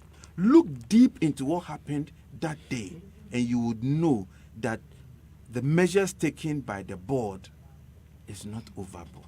Some have said it was avoidable if Charterhouse had been a little bit more circumspect, because this rivalry that you mentioned, you can't say you didn't know about the rivalry. You cannot say that you've been oblivious to the rivalry all through these years. You cannot say you don't know that the Stonebwoy and Shatta Wale have been at each other's throats for God knows how long. You cannot say you don't know that nobody has even tried to put the two of them in one room or on the same stage at one event before. You cannot say, perhaps the only time anybody saw images of them together was when Nam1 took them to Great Otumfo. Aside that, there hasn't been any event whatsoever where the two of them are on the same stage. So you cannot say you did not know. That is why some... Yes? They were on the same stage in Kumasi at the... but that was a Charterhouse event. No, I'm coming to that. I'm coming to that. Hold on, let me land. Let me land. They have been on the same Hold stage. on, let me land. In respect of the VGMAs, okay, aside, put the VGMAs aside, they had not been on stage anywhere else together. I cannot tell that. Well, our searchers have shown that. That is why when people consider all these, people put the blame squarely at the doorstep of Charterhouse, that you should have known all these before deciding to put the two of them in one room, knowing how volatile the conflict between them George is. Quaye, I don't get where this question is heading. That both of them are nominees, and then so we should go and put one at the banquet hall to go and sit down there and wait. When it's time for is to pick award, then we'll go and bring him. Then we'll go and put the other one at Kempinski to sit down. I don't get this question that you are putting through. The point that the people are making. Listen, they are musicians. They could have disagreements. Mm-hmm. That disagreements does not mean there should be disruption. Mm-hmm. Who says all the artists who were there on that night all are together?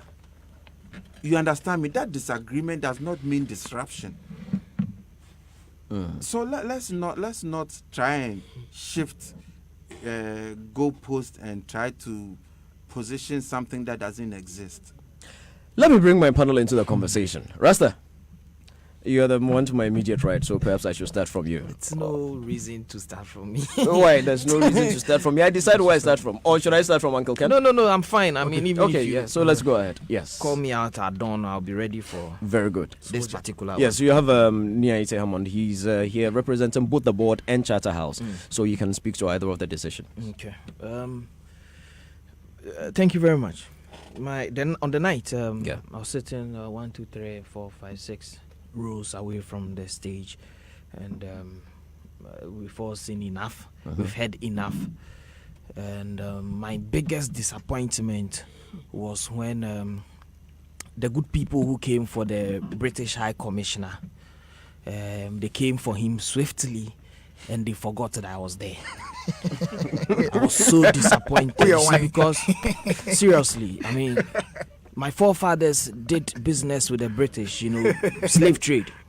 So I'm a direct, they should have whisked me along, because, I sat here on Saturday last week. Miss G was hosting, and on 2 different occasions, I was hammering on security right here. And I'm here to set up my church. I mean, I'm not a prophet, but I take my life very seriously when certain characters are supposed to be in the same room as I will be. And here we are having to host Niaite Hammond, who's been around forever. And then you asked him a question, and then he told you that it doesn't make sense. What question was that? It's been ongoing. I don't remember. Okay. I've responded to a lot of things. Okay. I don't like it that he can come and sit here and tell the host that the question you posed didn't make sense. So he reserves the right to answer or not. We are very serious people here. What did he come to do? To come and visit? He cites, amongst other things, that in their defense, Shatta House has had 20 years experience of, I'm paraphrasing, of lapses, and that next year they would improve on this one. Shatta Wale, one of the main protagonists on the night's nonsense, has had just about 3 years of VGMA's experience, if I'm not mistaken. It cannot be more than on 3 occasions that he's been invited. Does he have an excuse then that next year he would improve on his conduct? Then, Shatta no go fit tell me that thing. It won't make sense to me. And if Shatta House will tell me that we should give them the 21st year to improve on what I would consider to be petty lapses, that won't also make sense to me. Let us point out some of these petty lapses. So if he needs to respond to them, he'll respond to them. But of course, we also need to speak to what the gentleman did. You see, he mentions that he's in charge of production and not security Technical officer. production specifically. Yes, of course, he doesn't look like a security officer. But you see, that's why he brought in experts to come and take care of Kwame Rasta's safety.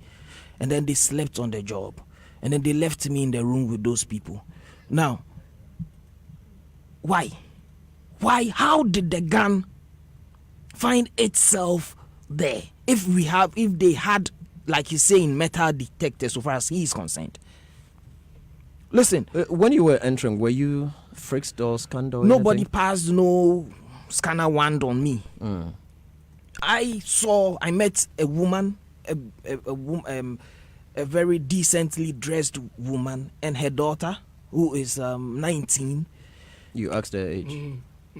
I know them like beyond them. Okay, yeah. all right. So I would have responded. It's okay, go ahead. Thank you. So when the woman, she saw me first, and I was like, "Mom, hey, that's Kwame." It's like, hey, do you know God is very wonderful? Somebody was supposed to give us tickets. We couldn't reach him, and we are here. I was like, really? Without tickets? She said, yes, God is so wonderful. Right there. And they were they looked the part. I know them. You mean they were in the auditorium? Yes. So they didn't have tickets, but they were in. And these are not like WWE wrestlers and they came in. No, these are ladies. A corporate woman and her daughter. And they were there. And that's how God was wonderful. Yes. They beat security and entered, and God was wonderful. I'm telling you. Okay. And that's how competent the security people that Shatta House hired to take care of me were. So if you come and sit here and you tell me that the 21st year you would have improved on the lapses, I am telling you that it doesn't make sense to me. I am telling you that you have no right to put me and millions of Ghanaians, our lives at risk, because it goes beyond those of us in the auditorium. Can you imagine if just about a number of people, a handful of people saw the gun, the policeman's incident apart, the Stone Boy one, on which the whole thing is themed, we didn't see it. When you take over, I would want you to ask him where he was sitting that day at the time of the event. Listen, we were sitting that close. We saw uniformed police officers and military men being run over by the, to borrow Mrs. Ayo Ade's words, miscreants that Shatta Wale brought there. They just walked through. So it means the security that Niaite hired were trying to stop them. Yes, there was a first block, but they ran over them. And that's how come they ran on stage to mount another. In your opinion, do you think the security should have used brute force to stop them if they had to? You see, in my opinion, my amateur opinion, they should have shot those miscreants at the back. They should have shot them at the back, so that they don't come in front and come and put us all in this situation. Because again, you are giving, listen, I am reliably informed that Shatta bought like 14 tickets. Yes, for himself. Yeah, he got gold. Okay. Gold and platinum. Now, Charterhouse allocated 5 seats for him. Okay, which is as per his stature and having been nominated and big boy level. Ideally, should have been +1. Okay, people got +1, other nominees. Now, Shatta forfeit, or he ceded those seats, those VVIP seats, to his people, and that's his right. Okay, it's not criminal that he does that. Now, it is also his right that once the tickets are up and for sale, he buys them and he decides to go and sit there. That is fine. But when you buy the tickets, Charterhouse have spelled out clearly the do's and don'ts. It is there. Maybe next year, Mr. Ayite Hammond, you should add braille copies to it so that people who can't read can use their fingers and get that message loud and clear. But again, for them to have left the gold section. Now, when Shatta didn't arrive at 7 like I did, at the time that even the auditorium was filled. He arrived at the time that it was filled and to the brim. People had to be relocated to accommodate him. That alone. Relocated by whom? You the see? ushers or the security? Yes, you can by ushers. So the ushers moved people for Shatta to sit there? People were sitting as per their tickets demanded, and they had to be relocated within their sitting area to accommodate Shatta. The gold area? In the gold area. Yes. Now, I thought his guys came to sit and occupy the seats. No. Okay. So when Shatta was coming in, he didn't walk in like you enter your mosque this evening. He stormed in like this is Shatta. It's not like if he does it deliberately. Sometimes the extras that follow him, they get carried away and then they do what they do because SM for life. For life is for life. The point I'm making is ushers, stewards, if you had any, security, private security, slept on the job, and then for them to have moved from that gold section, let's say they can't read, for them to maybe when they mentioned Stoneboy's name, something whispered his name to him or something, whatever his reasons were. That's why you had security experts. That's why we didn't put you near Item Hammond at that section, because that's not your job. You paid people, and you tell me that the main protagonists are the only ones that have been sanctioned and that you've retrieved and you've done them this and you've done them this and that they will be born again. No, what have you done to yourself? What have you done to the security officers that were paid to get a job done? What have you done to the ushers? What? Why haven't you spelled those ones out? And you sit here and you tell me that next year you improve. Improve to what? What right do you have to improvement? Kwame, you don't have to come down. You don't have to raise your voice to make your point. Okay. I'm sorry. There's no point raising your voice. Okay. So you see, please. Yeah. We are very serious people. I thank God so much that I made it out. I've never felt that frightened. But as a serious and very good citizen, when you entered the auditorium and somebody who didn't have a ticket had entered, informed you by God's grace, what did you do about it? Did you alert security that these were in without tickets? It was Sunday. I thank God for his mercies. It was Sunday. Let's come to Mr. Yes, Nee. You want to respond to some of the things he said? Yeah, for somebody who didn't. I think you should keep me till the end. Yes. Yeah, okay, I'll come back. Yes, he has already answered a lot of questions. Maybe we should take take Sadiq. Yeah. No, I want to take Miss G first. No, Miss G has already. No, Miss G hasn't spoken. Oh, Miss G only gave an overview. Oh, Agokan will get you. Don't worry. We have time. I just wanted to say, for somebody who could not understand that I said a question didn't make sense to me, he used that more than 3 times. That's something that didn't make sense to him in his statement. He doesn't understand why something cannot make sense to you. I learned from you, sir. I learned from you. And then I was just wondering, Yeah. you know, because he said he came around 7. Yeah. And he was sitting 6 rows from the front, you know, and the hall was full. But he could see Shatta come in to the gold section and ushers clearing people. How did you do that? He was moving. No, he said you let the man answer his question. Yeah. For you. Okay, it's okay. Do answer the man. What did he say? Answer. Okay. He said you were moving, so you saw people in the movement. Oh, okay. Thank you very much. All right, Ms. G, let's go.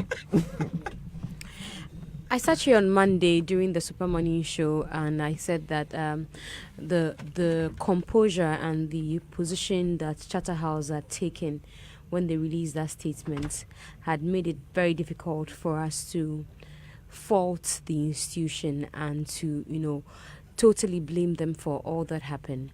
I have listened to commentary from Nia Itego, yourself, George Nia Quaye, Ite Hammond. Nia Ite Hammond. Nia Itego is suffering. He's sitting somewhere. Nia Ite Hammond from you, George Quaye. This is actually the second time today I've heard somebody address him as Nia Itego. A lot of people. A lot of people do. Yeah. From Nia Ite Hammond, from you, George Quaye. And I tell you for a fact that the only person who has been consistent in the I don't know what to say, the apology or the remorse is Madam Teresa Ayode. Yeah. You and Nia Ite Hammond seem to be playing with a lot of people's emotions. In one breath, you say that there were security breaches. In another breath, you say we provided adequate security. It looks as though, and per his composure here, and I'm trying to be very, very nice, it looks as though you cannot be bothered really about all that happened, because we have sat down to hear you mete out punitive measures to these artists as though you are not to be blamed for some of the things that happen. And you sit here, George asks somebody's post, and you say that you don't think that it makes sense to answer that question. I think that you're taking us for granted. There are many more questions that begs for answers from Charterhouse. Maybe we've been lenient because we all as Ghanaians never thought that it would get this bad. But to tell us that you don't have to answer these questions is a lie. I've heard even artists say that, look, if you have the authority, the moral right to mete out punitive measures to artists, what about you, who brought the whole 4,000 or 3,000 people to gather at a tent that you had not tried, at a tent that you were not sure of, at a tent that you were not sure of security? You admit that there are breaches, and you sit down comfortably to mete out punitive measures to others. What about you? What should we do to you? I think that the tone the Charterhouse takes henceforth determines how we would also treat them. You cannot tell us that you will not answer certain questions. You have to take part of the blame. And I said again that on Monday, when the statement had come out, it sounded as though, we've accepted that we've wronged. But if you sit here to say that you won't answer certain questions because it did not make sense to you, then it means that you have taken us for granted. And we, those who are excited that you have punished these artists, should look again at this punishment you've given these artists, as though you are perfect and you did everything right, and it was just by mere coincidence that these things happened. We hear that you had just 15 police officers, you had private security men and the military, but were these enough? Are you sure that these security men weren't starstruck? If they weren't starstruck, how did they look on for these to happen? And then nobody takes the blame on your part, and the artists are made to look like they are the demons. I think that Charterhouse should take a different posture, and especially you, George Quaye and Nia Ite Hammond. The posture you're taking now won't help anyone. Okay. Let us come to Sadiq. Yeah, so I mean, when George, you're listening, when you ask the question and he says he doesn't say, you saw my reaction. Yeah, I said, I noticed.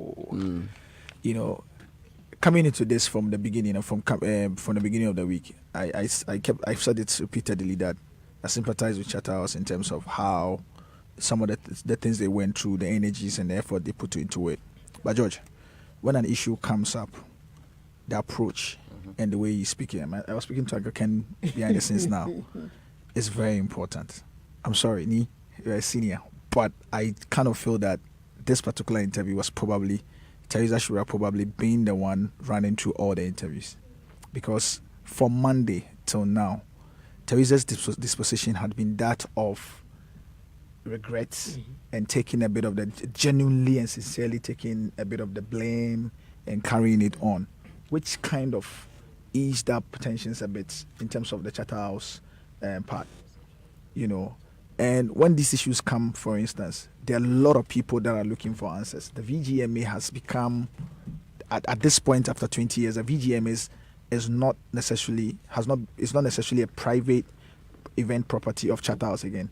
From the public, it's seen more as a national thing. You know, it's become that, and so people are asking for questions. People want their fears for the future allayed, and all of that. In engaging the people, I can understand engaging the people on some of these things. There's a need for us to be very circumspect with regards to it. The disposition must be that of people who regret, who take the blame, who understand and are willing to make amends. But I'm sorry, Ni, it doesn't look like. I mean, today, that's why I'm feeling that perhaps maybe Teresa should have been the one to do it. That's why when you said, "Oh, this interview doesn't make," I realized that the disposition was more militant. It was a bit hostile. And it doesn't help the cause. Already, there's divided public opinion. And when you gauge this, you should begin to take a very sober posture. It happens to everybody. After our event, there was a sharp public decision. When you gathered all the feedback and you did all the research, you come back home and say, like, no, the public feedback, there's a part of it that isn't right. How do you go about this? What is the public saying? Yeah. You begin to gather all these feedback and to see if you can work with it. But if the disposition is more of that of a militancy and dismissive, for Joy FM audience, I was telling Anglican, they will come for you. This doesn't look like, from the position and the disposition of the commentary, it doesn't look like something that's dying soon. Yes, you may probably have punished the talents. A lot of people may probably be excited for you or taking a decision, but everybody's asking questions relative to the other part. How it's explained, how it's put in the public domain is important. When it comes off as dismissive, hostile, we don't care, and all of that, it's really, really difficult to continue to earn the trust of the public. You know. So, Ni, I'm sorry. I have to say this to you. I know my position on this has been very consistent, but this particular feedback or the reaction, it's not good. Uncle Ken. George. Come in. I sat here last week. Yeah. In your absence. Yes. Miss G was hosting. Yes, I remember. And I listened a bit. You listened a bit? Yeah. And I picked up Charterhouse for being able to sustain this scheme all this while. And I'm not going to go back on that. On those words. On those words. Yeah. Because, I mean, being able to sustain this is phenomenal. 20 years, it's phenomenal. I mean, nobody can take that away from Charterhouse. I also have sat in this studio, and anytime an issue comes up, Sadiq, you will bear me out. I have said that the root cause of most of our problems is indiscipline. And I'm not also going to go back on that, because all that happened last Saturday, sheer indiscipline. No. Uncle Ken, let me not catch you. We'll go into the two artists and what happened. But right now, I want us to focus on organizers first. Yes. Nice one. Yes. Thank you. I wanted to separate them. Okay. Let's focus on organizers, then we'll go into the That's two fine. artists. Yeah. I also have the feeling that this time round, Charterhouse did not have too much time for the actual organization of this event, because they concentrated all their energies on getting the dome ready for the event. Me, that's my personal opinion. Yeah. That's my opinion on what happened. And so when you listen to Charterhouse officials, it's like, this was not, I was not supposed to do this, I was not supposed to do that, other people were supposed to do this, and blah, blah, blah, blah. Because how you were able to put up a dome in less than a week, 3-4 days. 4, actually. 4 days, as you were saying, George, is something out of the ordinary for me. And then I go forward further to ask, did you get any institutions that are supposed to check for the safety of use for those things to be able to come there and verify? Because as far as I'm concerned, as we sat here last week, we heard that they were still working on putting finishing touches to the dome. Because otherwise, why would people get up and some debate as to how many exits or emergency exits were available in the place? People came up and said there were 2 exits. Your folks have come up to say there were 5 exits. But did people know of these exits? I don't know. I made a list of most of the issues that I want to talk about. The VGMA documentary that you guys showed, as far as I'm concerned, looked substandard. And I'm not the only person who has said this. And it's all because you guys' attention was to get that dome ready for the event. Me, I haven't heard anybody say this, I'm saying it, that that dome was priority. Getting it ready for the event, as far as I'm concerned, was priority to Charterhouse. So the and peripheries. Because of that, other things that in the past you had time to deal with escaped you. I really would want you and Nee to tell me if I'm right. You mean Nee? No, today. The 2 Nees, both of you, both of you are Nees. I would really want you to tell me, in all honesty, if you think I'm right. Nee, is Uncle Ken right? Did the dome take all your attention so that you lost sight of other pertinent things that in previous years you've delivered top notch on? Right. I mean, the dome took some attention, obviously, and taking some attention would obviously also take some attention of other things. So that's the opportunity cost. You get me? Yeah, that's opportunity cost, because even though you might your eye is on it, but things can slip easily. Okay, so Uncle Ken, yes, Yes. I think Nee has accepted that. Again, I listened to Charterhouse officials after the incident. And there's so many things that you people say. For instance, I heard, I think it was Theresa at your press briefing. There's been so much happening, I might not be right as to where I heard it from. But it was a Charterhouse official saying that the Tuesday before the event, you met Shatta Wale and held a meeting of over an hour with him, because prior to that, at one of the experience things, there had been a rumpus with him and his fans and blah blah. And talking about his fans, George, I don't know if you will remember the day we hosted Shatta Wale. I was here very early, but when I got here and found out that this studio was full to the brim with people who call themselves SM fans and militants, I was very upset, and I told our producers that I don't think that if we are going to interview Shatta Wale, this room, this studio, that we need to sit with him should harbor all these people. And my point was that, suppose I come in and I have issues with Shatta Wale, and I'm surrounded by all his militants, and I say something derogatory against him. Won't someone slap me across the face from my back? So they put your life at risk. Yes. And I said to them that this is putting my life at risk. He's standing here. Ask him. Okay, I know, and you're able to ask all your questions. Nothing happened to you. Oh no! This is a very Charterhouse-like response. Yeah, exactly. It's a very Charterhouse-like. What is wrong with you? I said that I do not subscribe to an artist coming for an interview in a studio and being followed by so many people, and this whole place was full. You guys can bear me out. Uncle Ken, are you done with Charterhouse? Because we are. No, I'm coming. Oh, yeah, it's, okay. It's part of the Charterhouse one. Okay, it's all right. part of the Yeah, Charterhouse yeah, thing. yeah. So, in the same manner, Charterhouse, when they gave out tickets, had as 0.5 that nobody should follow a nominee, an award winner going up stage to pick up his award.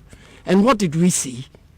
Somebody had gone up. Everybody was going up stage. So are you telling me that Diana Hamilton, who walked by herself to pick up her award, she did? She that was only a manager.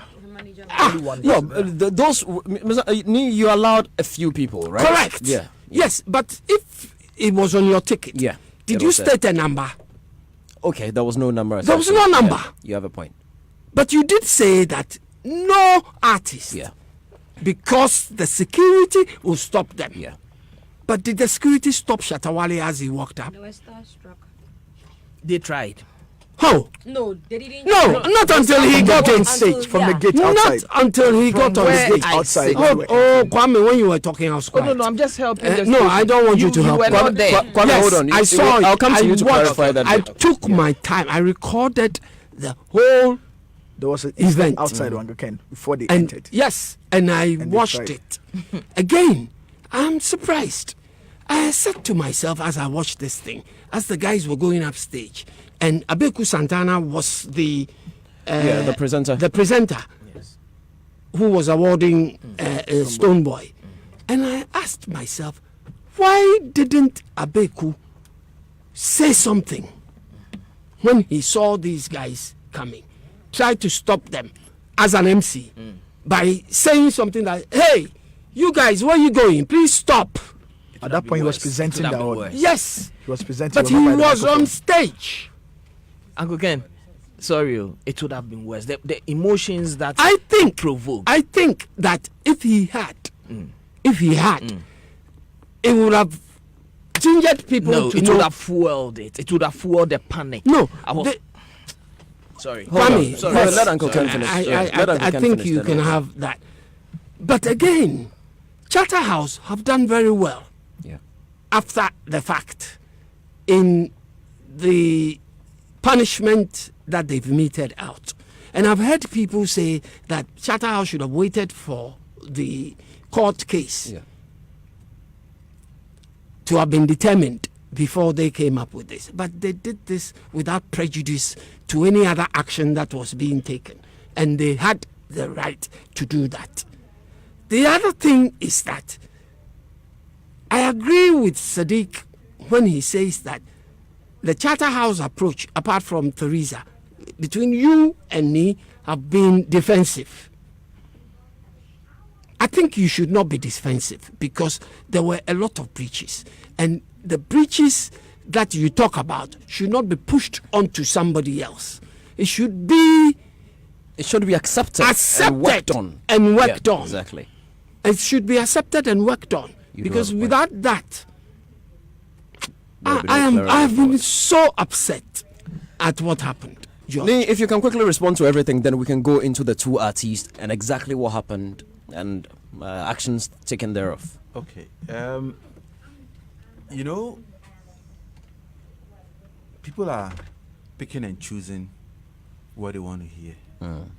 But from the beginning of this interview, when you asked me the questions, I did acknowledge and accept responsibility as Charterhouse for the breaches.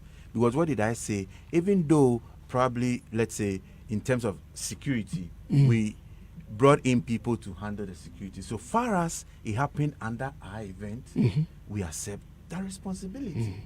That there were those breaches and we accept those responsibilities.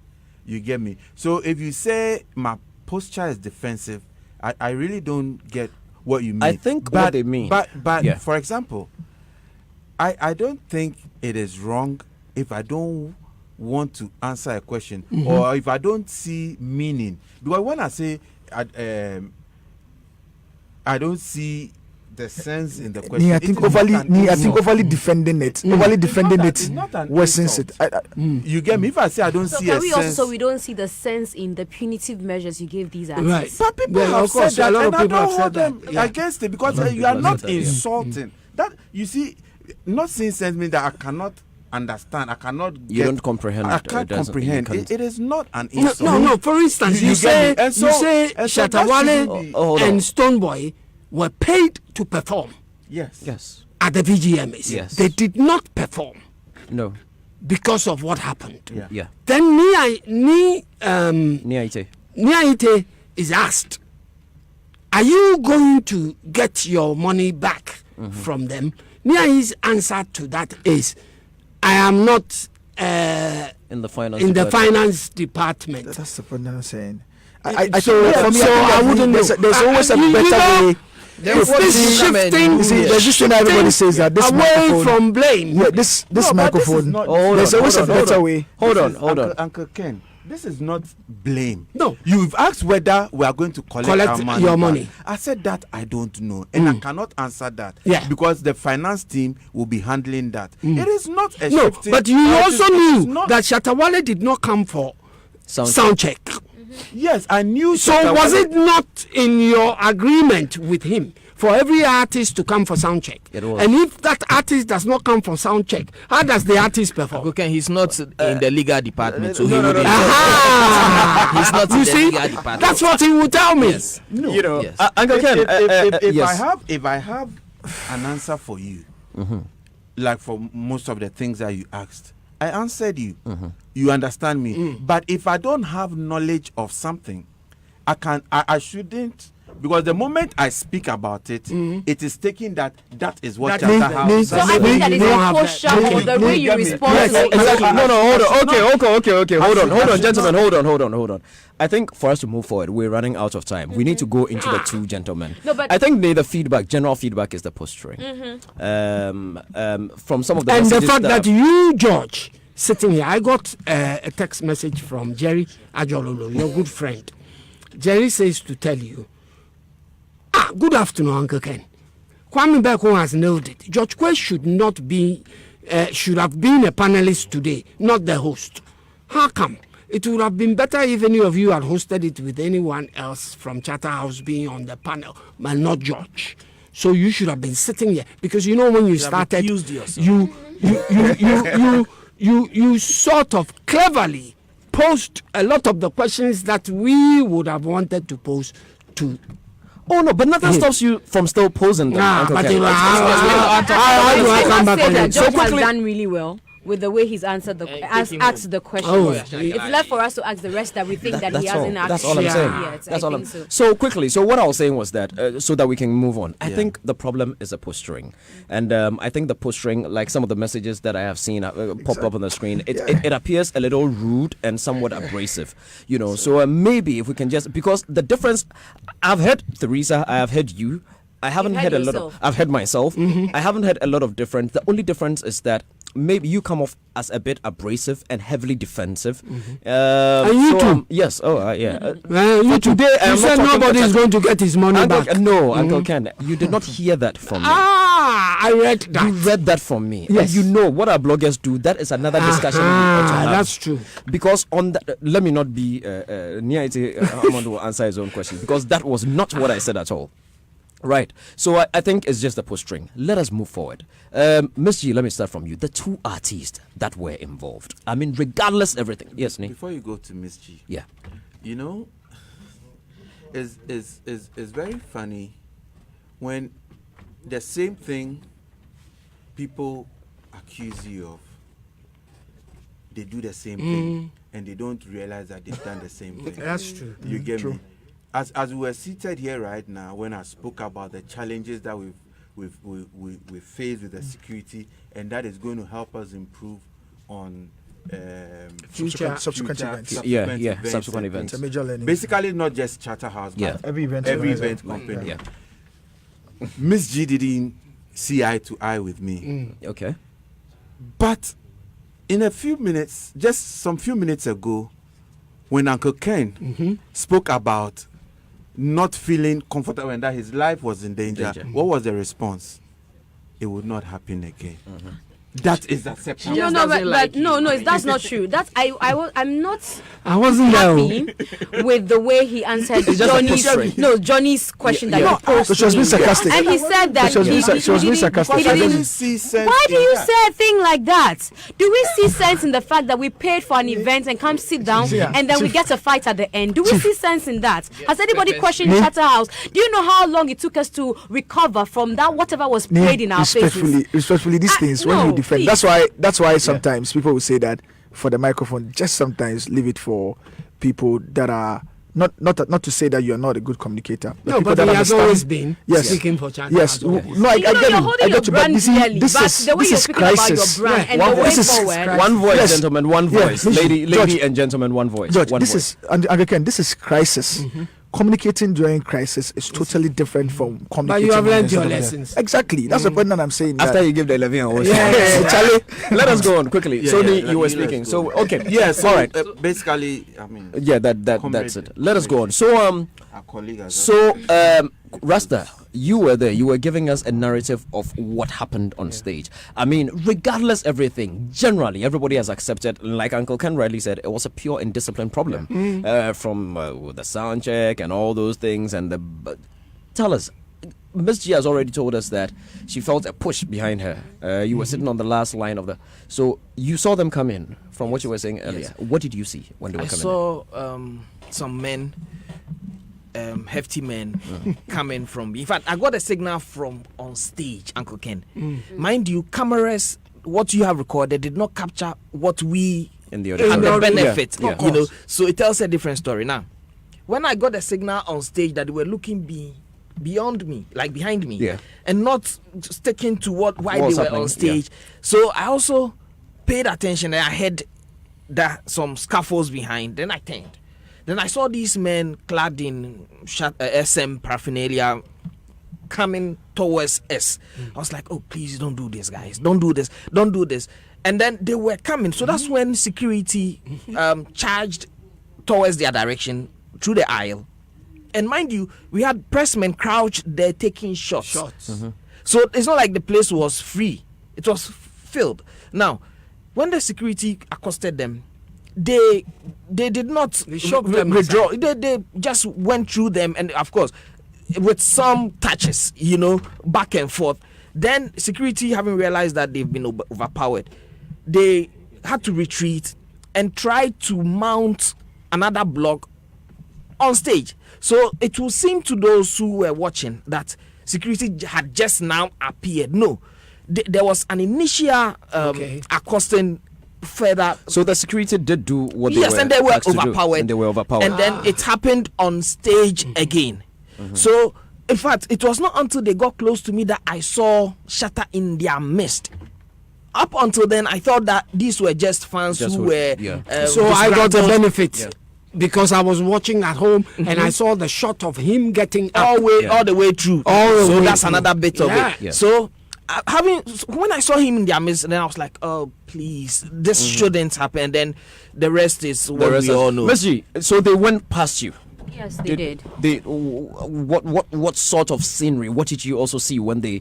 Because I hear they broke a barricade of the sort and all that. Yeah, because definitely you know that between the gold and the platinum seating and the platinum, there was a barricade. Definitely, if he has been able, or he had been able to come through that, it means that they had broken protocol. But let me take you back to some of the things that have been mentioned. If you recall, and this is for Shatta House as well, you don't want to tell me that you did not know as a company when Shatta Wale got into the auditorium. He disrupted what was going on, actually. Exactly. When he got into Sydney was on stage. I think even when Chairman General came on, or Kwame Sepakan came on, there was still some noise from behind where they were shouting pa pa pa pa and all that. So if you wanted to observe protocol as a company, as an organizing body, you would have gone for these artists or this artist and say, look, your seat is in front. We want to be able, and mindful of the fact that Theresa had said that Tuesday before the Saturday, he had been called to sign a bond of good behavior. You should have picked signals from there that things are not as you had communicated with him. Then also, when he got up, and sorry, I saw that, I don't know if CD intentionally or he hit you. No, then let's go back accident to what happened on the Experience concert. I personally sent Dela that video. Dela told me that you just said it's normal. And I felt really, really insulted that I sent him that, and you say it's normal. Then I think that Chatter House had condoned what is abnormal as normal till Saturday. You are part of the blame, or you should be blamed for what happened, because you've accepted everything that is abnormal as normal. And so we shouldn't sit here and make Chatter House look like you're what did they say? You're the untouchable. Well, blameless. Yes. Because things have happened that you should have corrected. If you had, say, gone to Shatawale and say, look, this is not your designated seat. Please come with us to where we can have our eyes on you, in quotes. I don't think we'll be having this conversation. And then you sat and looked at him, walk all the way from where the technicians were behind, walk through the aisle, shoving everybody until he got on stage. That is when I saw you in the video. Where were your protocol team? Who is the head of protocol for this event? That person should be fired and should have to answer questions. Right. Good point. So in your statement, you should have stated all this, that Charter House has taken done an introspection. Thank you. And we are taking these steps.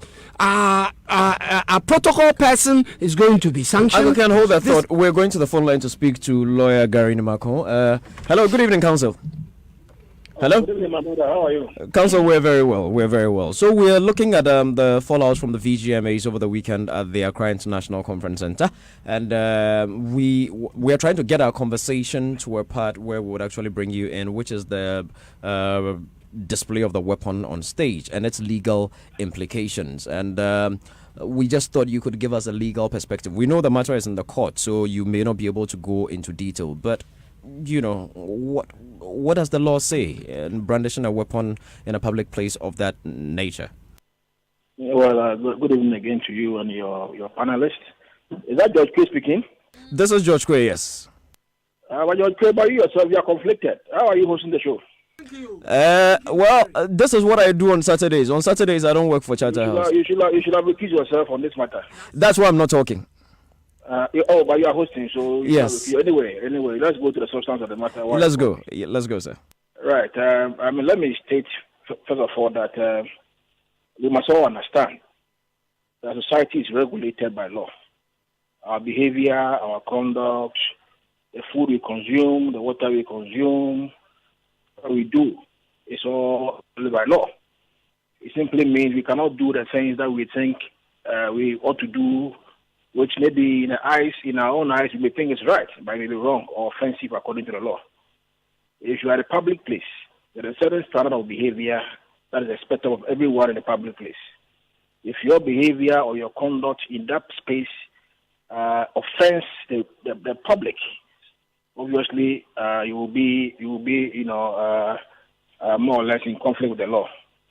If you are in a public place and you have been given a firearm, the firearm is a law regulating firearm, and there's a law controlling the use, possession, of firearm, where you must hold it, how you must use it, the conditions attached to the use of firearm.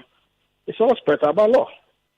Now, if you have a firearm, for instance, and it's even registered, you cannot just, more or less display it or show it in a public space in a manner in which it has been done by certain persons. Because the matter is in court, I will not delve into the specifics of whatever has transpired. Yes. But clearly, if you have a firearm, because the law controls on how the firearm should be used, it cannot be pulled out in a way in any public environment because of the danger it poses to public security and all that. Lawyer, somebody also told me that legally there's a tenet in law that sort of allows certain reactions triggered by provocation. So could Stonebwoy be justified based on that tenet in the law for provocation? Oh, you see, when people talk that way, sometimes, well, I mean, they're entitled to obviously stick to a certain position. But if you say you were provoked by who? That is the first question. Now, granted, without assuming that even a person has been provoked by certain persons or certain situations, the sense of the defense that you must put ought to be measured. It says you reasonable force. And that force that you are using against more or less the aggressor should be a force that should commensurate with the force that you are facing or the danger that you are facing. Now, I don't know whether any other person pulled a gun towards the other gentleman. I don't know. But if it is so, whatever he did, was it commensurate to what the attack, the imminent attack, that possibly or reasonably he believed that he was in danger? Is that the situation?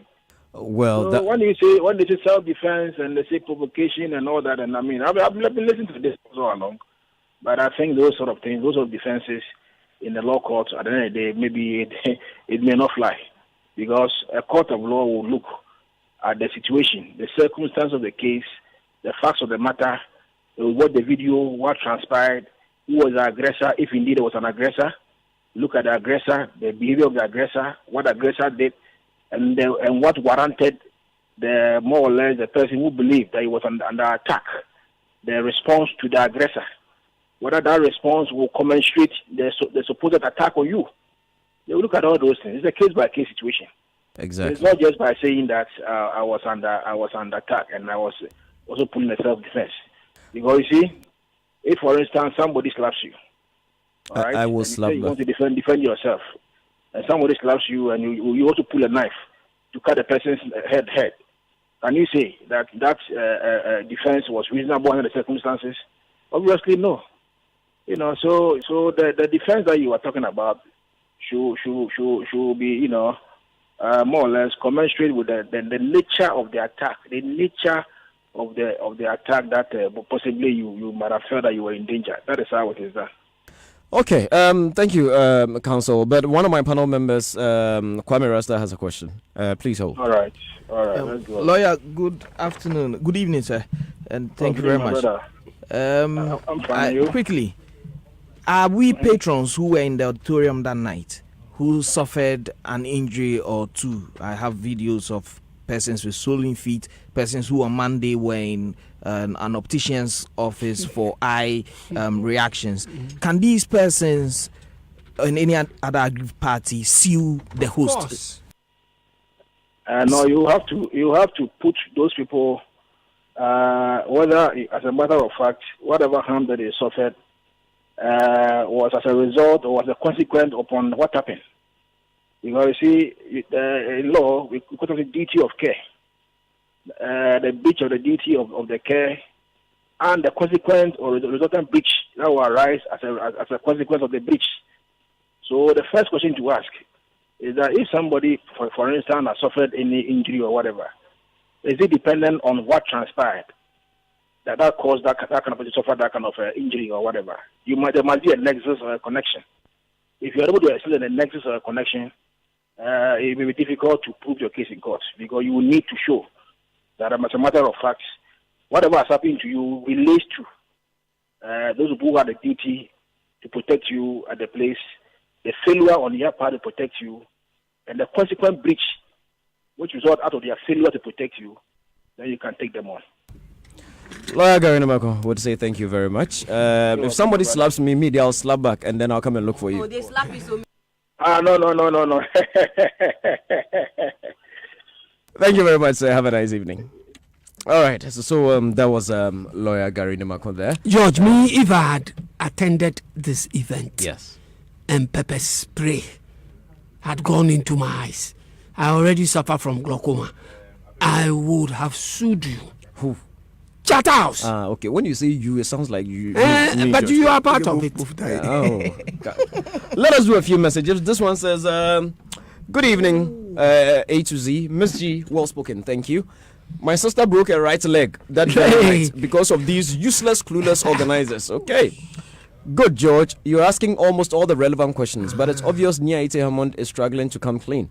Anyway, could he help me out on the following questions? 1. Could you tell us the crime of both artists? 2. Why would both receive same punishment? 3. Were they given any hearing by the board? 4. What is the role of the board in the brawl? Kumenu from Amasaman. Good afternoon, George. Good evening. I think Ni Aite is answering the questions arrogantly. Okay, they still don't want to take blame. You guys wrote on the ticket that no fan should follow an artist to the stage when he wins an award. You saw Shatta climbing the stage, but your security did nothing about it. I think it would be unfair to say they did nothing. There was confrontations, as Kwame Rasta has said. Not enough. Next time, enforce your laws. Why? How can an accomplice be the judge in a courtroom? This is Jazzy from La Paz. Okay. Who invited the Charterhouse VGMA guy in the studio? From the questions asked, he doesn't seem to know anything and sounds cheeky too. He shouldn't have accepted to speak. Okay. This one says, oh gosh. Without even finishing the full listen of the Charterhouse guy, you can hear the arrogance. Okay. So unapologetic. Okay, no blame. Okay, so we're moving forward.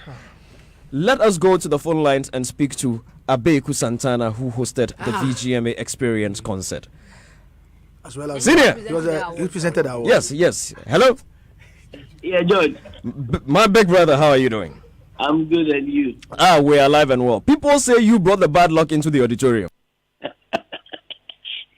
I think the elements that caused the mayhem themselves, knew what they were going to do.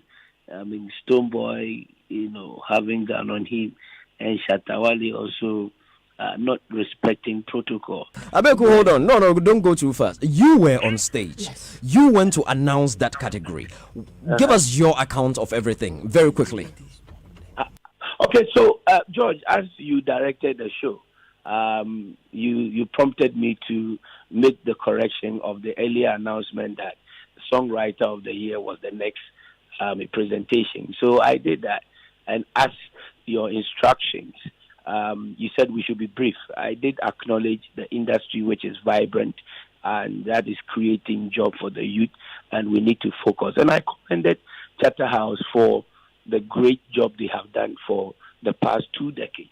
Then straight to the point, knowing the fact that this is a new, genre of music that is catching up with the youth. I knew that category was a bit tensed. So I created suspense in announcing the winner.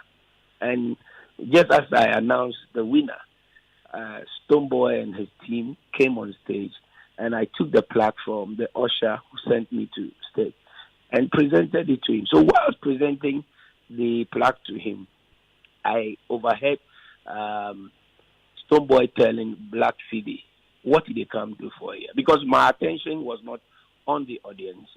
This time I was focusing on the award recipient. So I was just presenting the plaque to him, and I overheard Stoneboy telling Black City, what did they come do for here? Stop her. That's all that I heard. So before I realized, Shatta and his guys were on stage, and Black City was also preventing them from coming. Then the confusion, it started. So, Abe, hold on. You said Stoneboy ordered Black City to stop them, right? Yeah. I mean, you were also on stage, and Shatta has put out a statement that sort of suggests that he was only coming to congratulate Stoneboy. What sort of demeanor? What sort of what when someone is coming to congratulate you? See what did you see? Did you see people who were actually coming to share in the joy? I didn't see Shatta. I wasn't watching the audience. You understand? My attention was on the award recipient. So, as if you can go back to the videos, I presented the winner. The winner came on stage. Then I turned, opposite to face the award recipient because I'm presenting the award. So, on my industrial side, we'll be facing the audience. But just opposite me is Stonebwoy receiving his plaque. And he did receive the plaque. So I was waiting for him to come onto the microphone and then, give his remarks.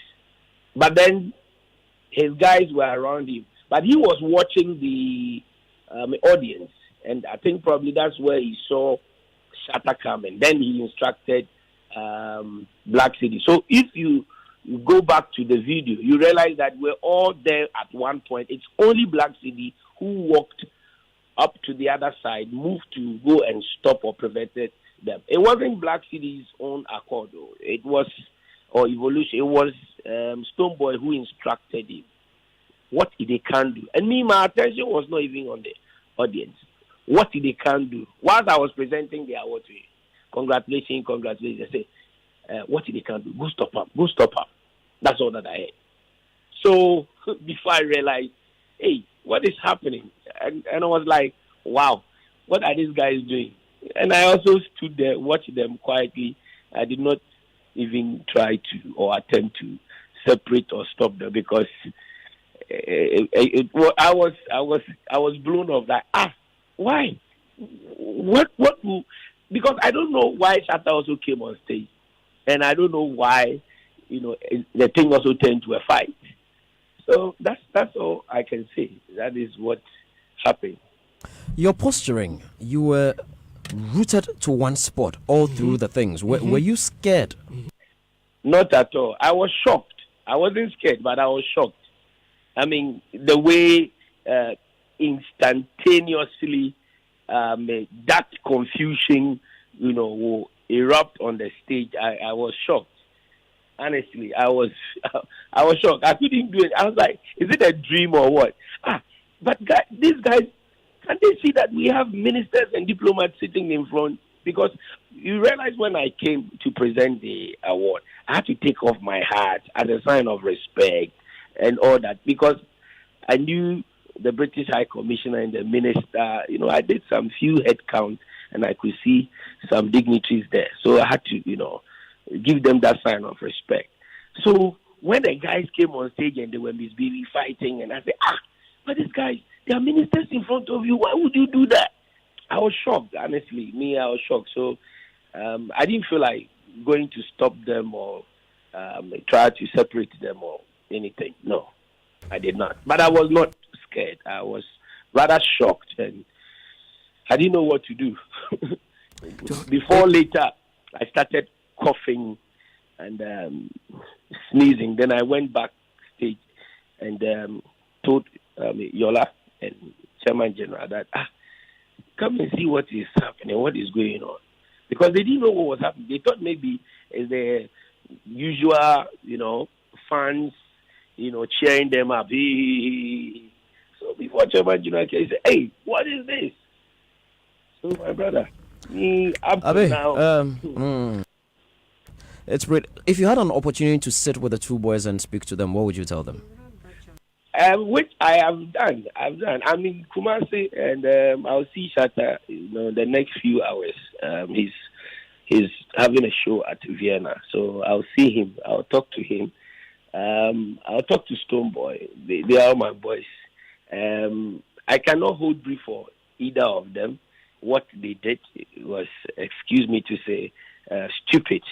In fact, stupid in the sense that this is a public event with dignitaries, and as they knew, the event was going all over the continent, and even international networks were streaming.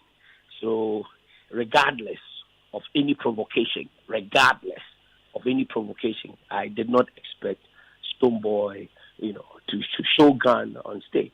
Neither did I also expect Shatta Wale to also break protocol and come on stage with his followers as always misbehaving. You remember what happened at the Experience concert? You had a tough time. They almost threw you out of stage. So, moving forward, I think Shatta needs to speak to his guys. I know he enjoyed the fan base, that, boys, mass movement thing, that crowd thing. He always gives credit to my people, my boys. You understand? And I think for such events like that, you should try. They should be able to control them. Thank you. Thank you very much, Abe. We're grateful. If anything comes up and we need to call, we'll raise you on the line again. Thanks, boss. All right. God bless. Uncle Ken, let me come to Sadiq. I think he's the one who hasn't spoken on the act. Sadiq, some have said the punishment that the board has meted out to the artist is too harsh. What is your take on that? No, I'm asking you before I come to Uncle Ken. No, he wants me to. He wants you to answer. Yes. Okay, Uncle Ken, what's your take on it? Some have said it's too harsh. I have no problem with Shatta House's sanctions. The VGMA board, it's not Shatta House. Exactly, Yeah. the board's Yeah. sanctions. Yeah. All of it. Okay. I have no problem whatsoever with the sanctions. But I do think that the police should invite Shatta House and question them as to the case involving the two artists. Which they already have. Statements have been written. You have also written your statement because I think because you lodged the complaint. You lodged the complaint. Yes. And then after complaint, they as part of investigations, they invite you and they ask questions, and they've done that. They've so they have footage and everything, which have been. I don't know what's going to happen, so I hold my horses Your here horses on because yeah. I expect the police to have something against the organizers. Well, Sadiq, so your take on the punishment meted out? No, or I you was don't saying to you that I'm a bit constrained Why? on it. Uncle Ken, I mean, Are you going to benefit from their punishment? 3 music. No, I don't think so. 3 music. I don't think so. You are going to invite Shatta Dems for nominations. Yes, and they would. things. And why not? Are you not? Uncle Ken. Yes. Why are you Uncle Kenning me? I'm asking you a question. Are you not? Yes, of course. I mean, for now. You are not going to solidarize with your event. That's a decision for the board to take. This I is can't not say that, inter-churches Uncle Ken. football game. This is money. That's why Hey, Sadiq, I'm here. Oh, Uncle Ken is just boxing me. So Sadiq, so let me come to Kwame Rasta then. If you don't have a take on that, what is your take on the punishment meted out to them as well? I think that it was just above being fair. Why? Because especially the ones that it's not like I said earlier on. It's not like the board were giving out awards and they got to me and they went past me and gave it to Stoneboy and then they went to me. No, they ended it. The board did its part. Mm-hmm. The public did its part Mm-hmm. because these men had worked themselves into that position of consideration. There's a science behind it. Okay, now if they had done A, B, C, and X, Y, Z, punish them. Which they have. They have. Now, why do you punish them for stuff that they had earned at a time that they had not misconducted themselves? You see, the ones that have been annulled, I'm in favor of it. Ban them indefinitely. Indefinite could be 2 weeks or 10 years. I don't care what becomes of them. Stoneboy is in court to answer charges for his crimes, as he should. Me, I would have committed the same crimes under the condition, even added a machete to it. Shatta, he instigated it. Violence on I didn't. I'm saying that. You would have added. Yes. We heard you. Go ahead. Don't repeat it. And a Go ahead. catapult. Yes. So you see, but what they have earned for themselves, hitherto their nonsense. Why do you take that from them? Because it comes at a certain cost to other stakeholders. And so what's the point here? I disagree. Okay. So that's my. Are you that's my aware, position. Kwame Rasta, that in history there are people that are from the Nobel Peace Prize to sports prizes, even music, Milli Vanilli, all when you violate certain terms and conditions on whatever scheme that you're on, there's you can there's a strip withdrawal. of it. There's a withdrawal. Yes. Even university education, even agree. university education, your degrees can be withdrawn. Yes. So then take the ones that they won in the back years. In addition, because you see, on the principle but the that incident is relative to only this one. Yes. Not the past. It's event. relative to, now if you are saying relativity, it is relative to the time that the incident happened. This year, yeah. Now, when they misconducted themselves, it marked them as persons unbefitting to be awarded or rewarded or whatever it is. Now, I am saying that hitherto, just like the ones they've won in the past years, why didn't you take it before? In your opinion, if there's going to be any stripping, it should be everything they've won in the years past. Yes, or no stripping at all. So strip after everything. After the yes. Let's hear Ms. G's So award announce the. Then we're gonna open the phone lines, and then then strip. We're gonna open the phone lines 0302216541 0244340437. Let's hear Ms. G before we go to the So I phones. also hear that you have some of these sanctions. What is you? Who are you? Charterhouse, the Okay, VGMA, the VGMA board, have some of these sanctions in the 20th anniversary brochure that you gave out. Is it a magazine or a brochure? Okay, you don't know. Even you working with them. I don't think the sanctions have been stipulated in the brochure. Okay. I do not think so. I'm told I think the sanctions usually are at the point where they submit their forms. When you're picking the forms, you sign whatever document you sign. The terms and conditions is the last thing. So that once you sign, you submit to those terms and conditions. So that's that's once you sign. So you can say, oh, if these are the terms and conditions, then I'm not. That's the document that has the TNC. So is it? Well, I was told that by Anoda Samwabedu, who has a copy of that, and the reason he raised that is that he claims that what you put in the brochure, and then for that matter, what you give to the artists, is different from what you gave us on Thursday when we came for the press launch. No. How different? I do have a copy of the brochure here. You can see. Are you sure that paper you gave us that had only 2 sanctions? I don't know why you gave us only 2 of the many sanctions you might have given these artists before they penned their signature on. Ms. G, when you read the document, the document encapsulates exactly what has been done. The whole thing that the scheme has been protecting is denigration. Or Mr. Hammond, I think this is rather your question. So it's about let me ask a question, then yes. maybe he can answer. So what happened on the day where you were meeting out these punitive measures to the artists was that you gave us a sheet. You gave us 3 different sheets, but one of them carried the punishment and had just 2 clauses. And I'm asking, because Arnold raised concerns that it looks like this is an afterthought. You just revised that and gave it to us. No. And I'm asking if these 2 were amongst what the artists had penned their signature to, and why you gave us just 2 of the many you might have given. I think it would be appropriate if maybe for education purposes, speak to some of these artists. They all appended their signature to it. Take a look at the forms. Yes, the same thing. It is the same thing all the artists have. Let's go to the phone lines. Hello? Okay, we don't have anybody on the phone lines. We would raise the phone lines. Okay, we're back. Hello? Yeah, hello. Good evening. Good evening, my brother. Very quickly, we have just about 5 minutes to wrap up. Your thoughts and comments. All right. For me, what I could say is that the intention of Shatta Wale was right, but the move, as in going along with the cruise, were wrong. And from Stonebwoy's posture, I could see that he wasn't really giving up he was actually angry with Shatta within, and that is the reason he pulled out the gun. At least they should have allowed Shatta to come. I don't think Shatta would have pressed the Stonebwoy's neck or stab him or something like that. Obviously, were you in the auditorium? Were you there? Were you in the auditorium? Yes, but I was at the back of it. And you know Shakespeare has an expression: "There's no art to find the mind's construction in the face." How do you know what Shatta was going to do on the stage? Hello? Yeah, hello. I said, how do you know what Shatta was going to do on the stage? I'm not okay, he's gone. All right, hello? Yeah, hello. Yes, talk to us. Your thoughts and comments, boss. Yeah, my name is Danny the Barber. I think Ghana as a country, we have to ban Shatta House for 2 years for them to go and sit down and think that they cannot disgrace Ghana like that.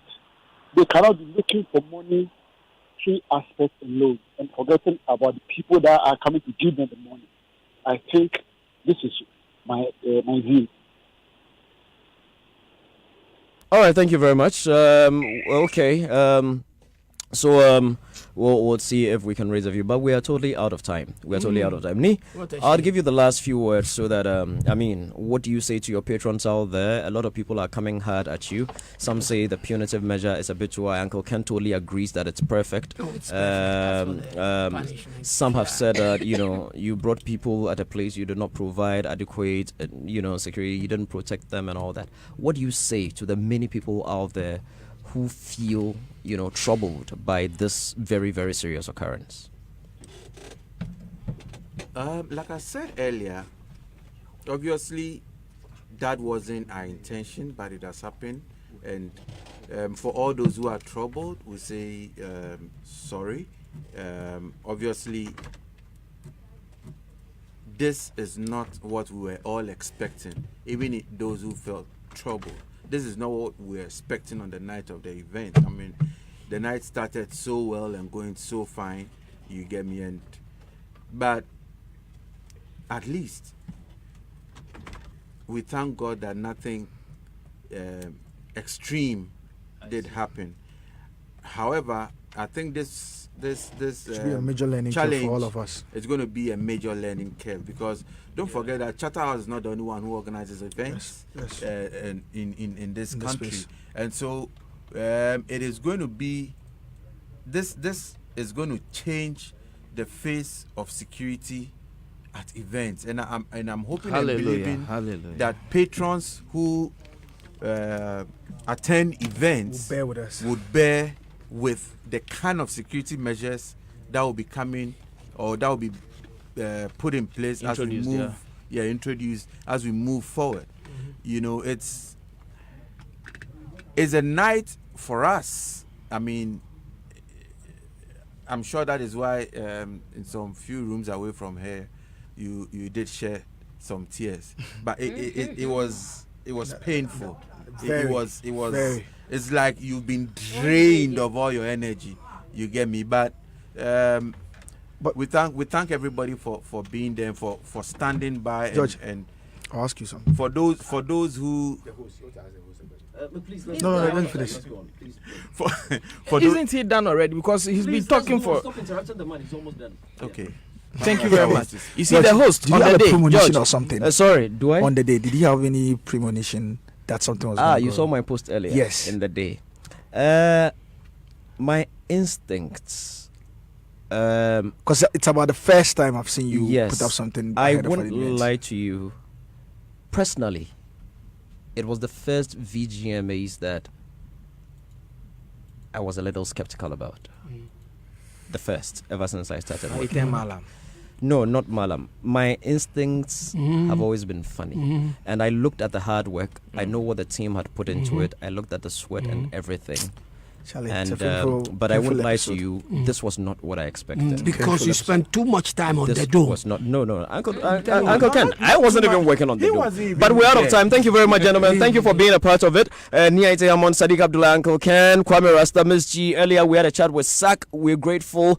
My name is George Quaye. God willing, we'll be here again next week. News team comes up next. This has been Showbiz A to Z.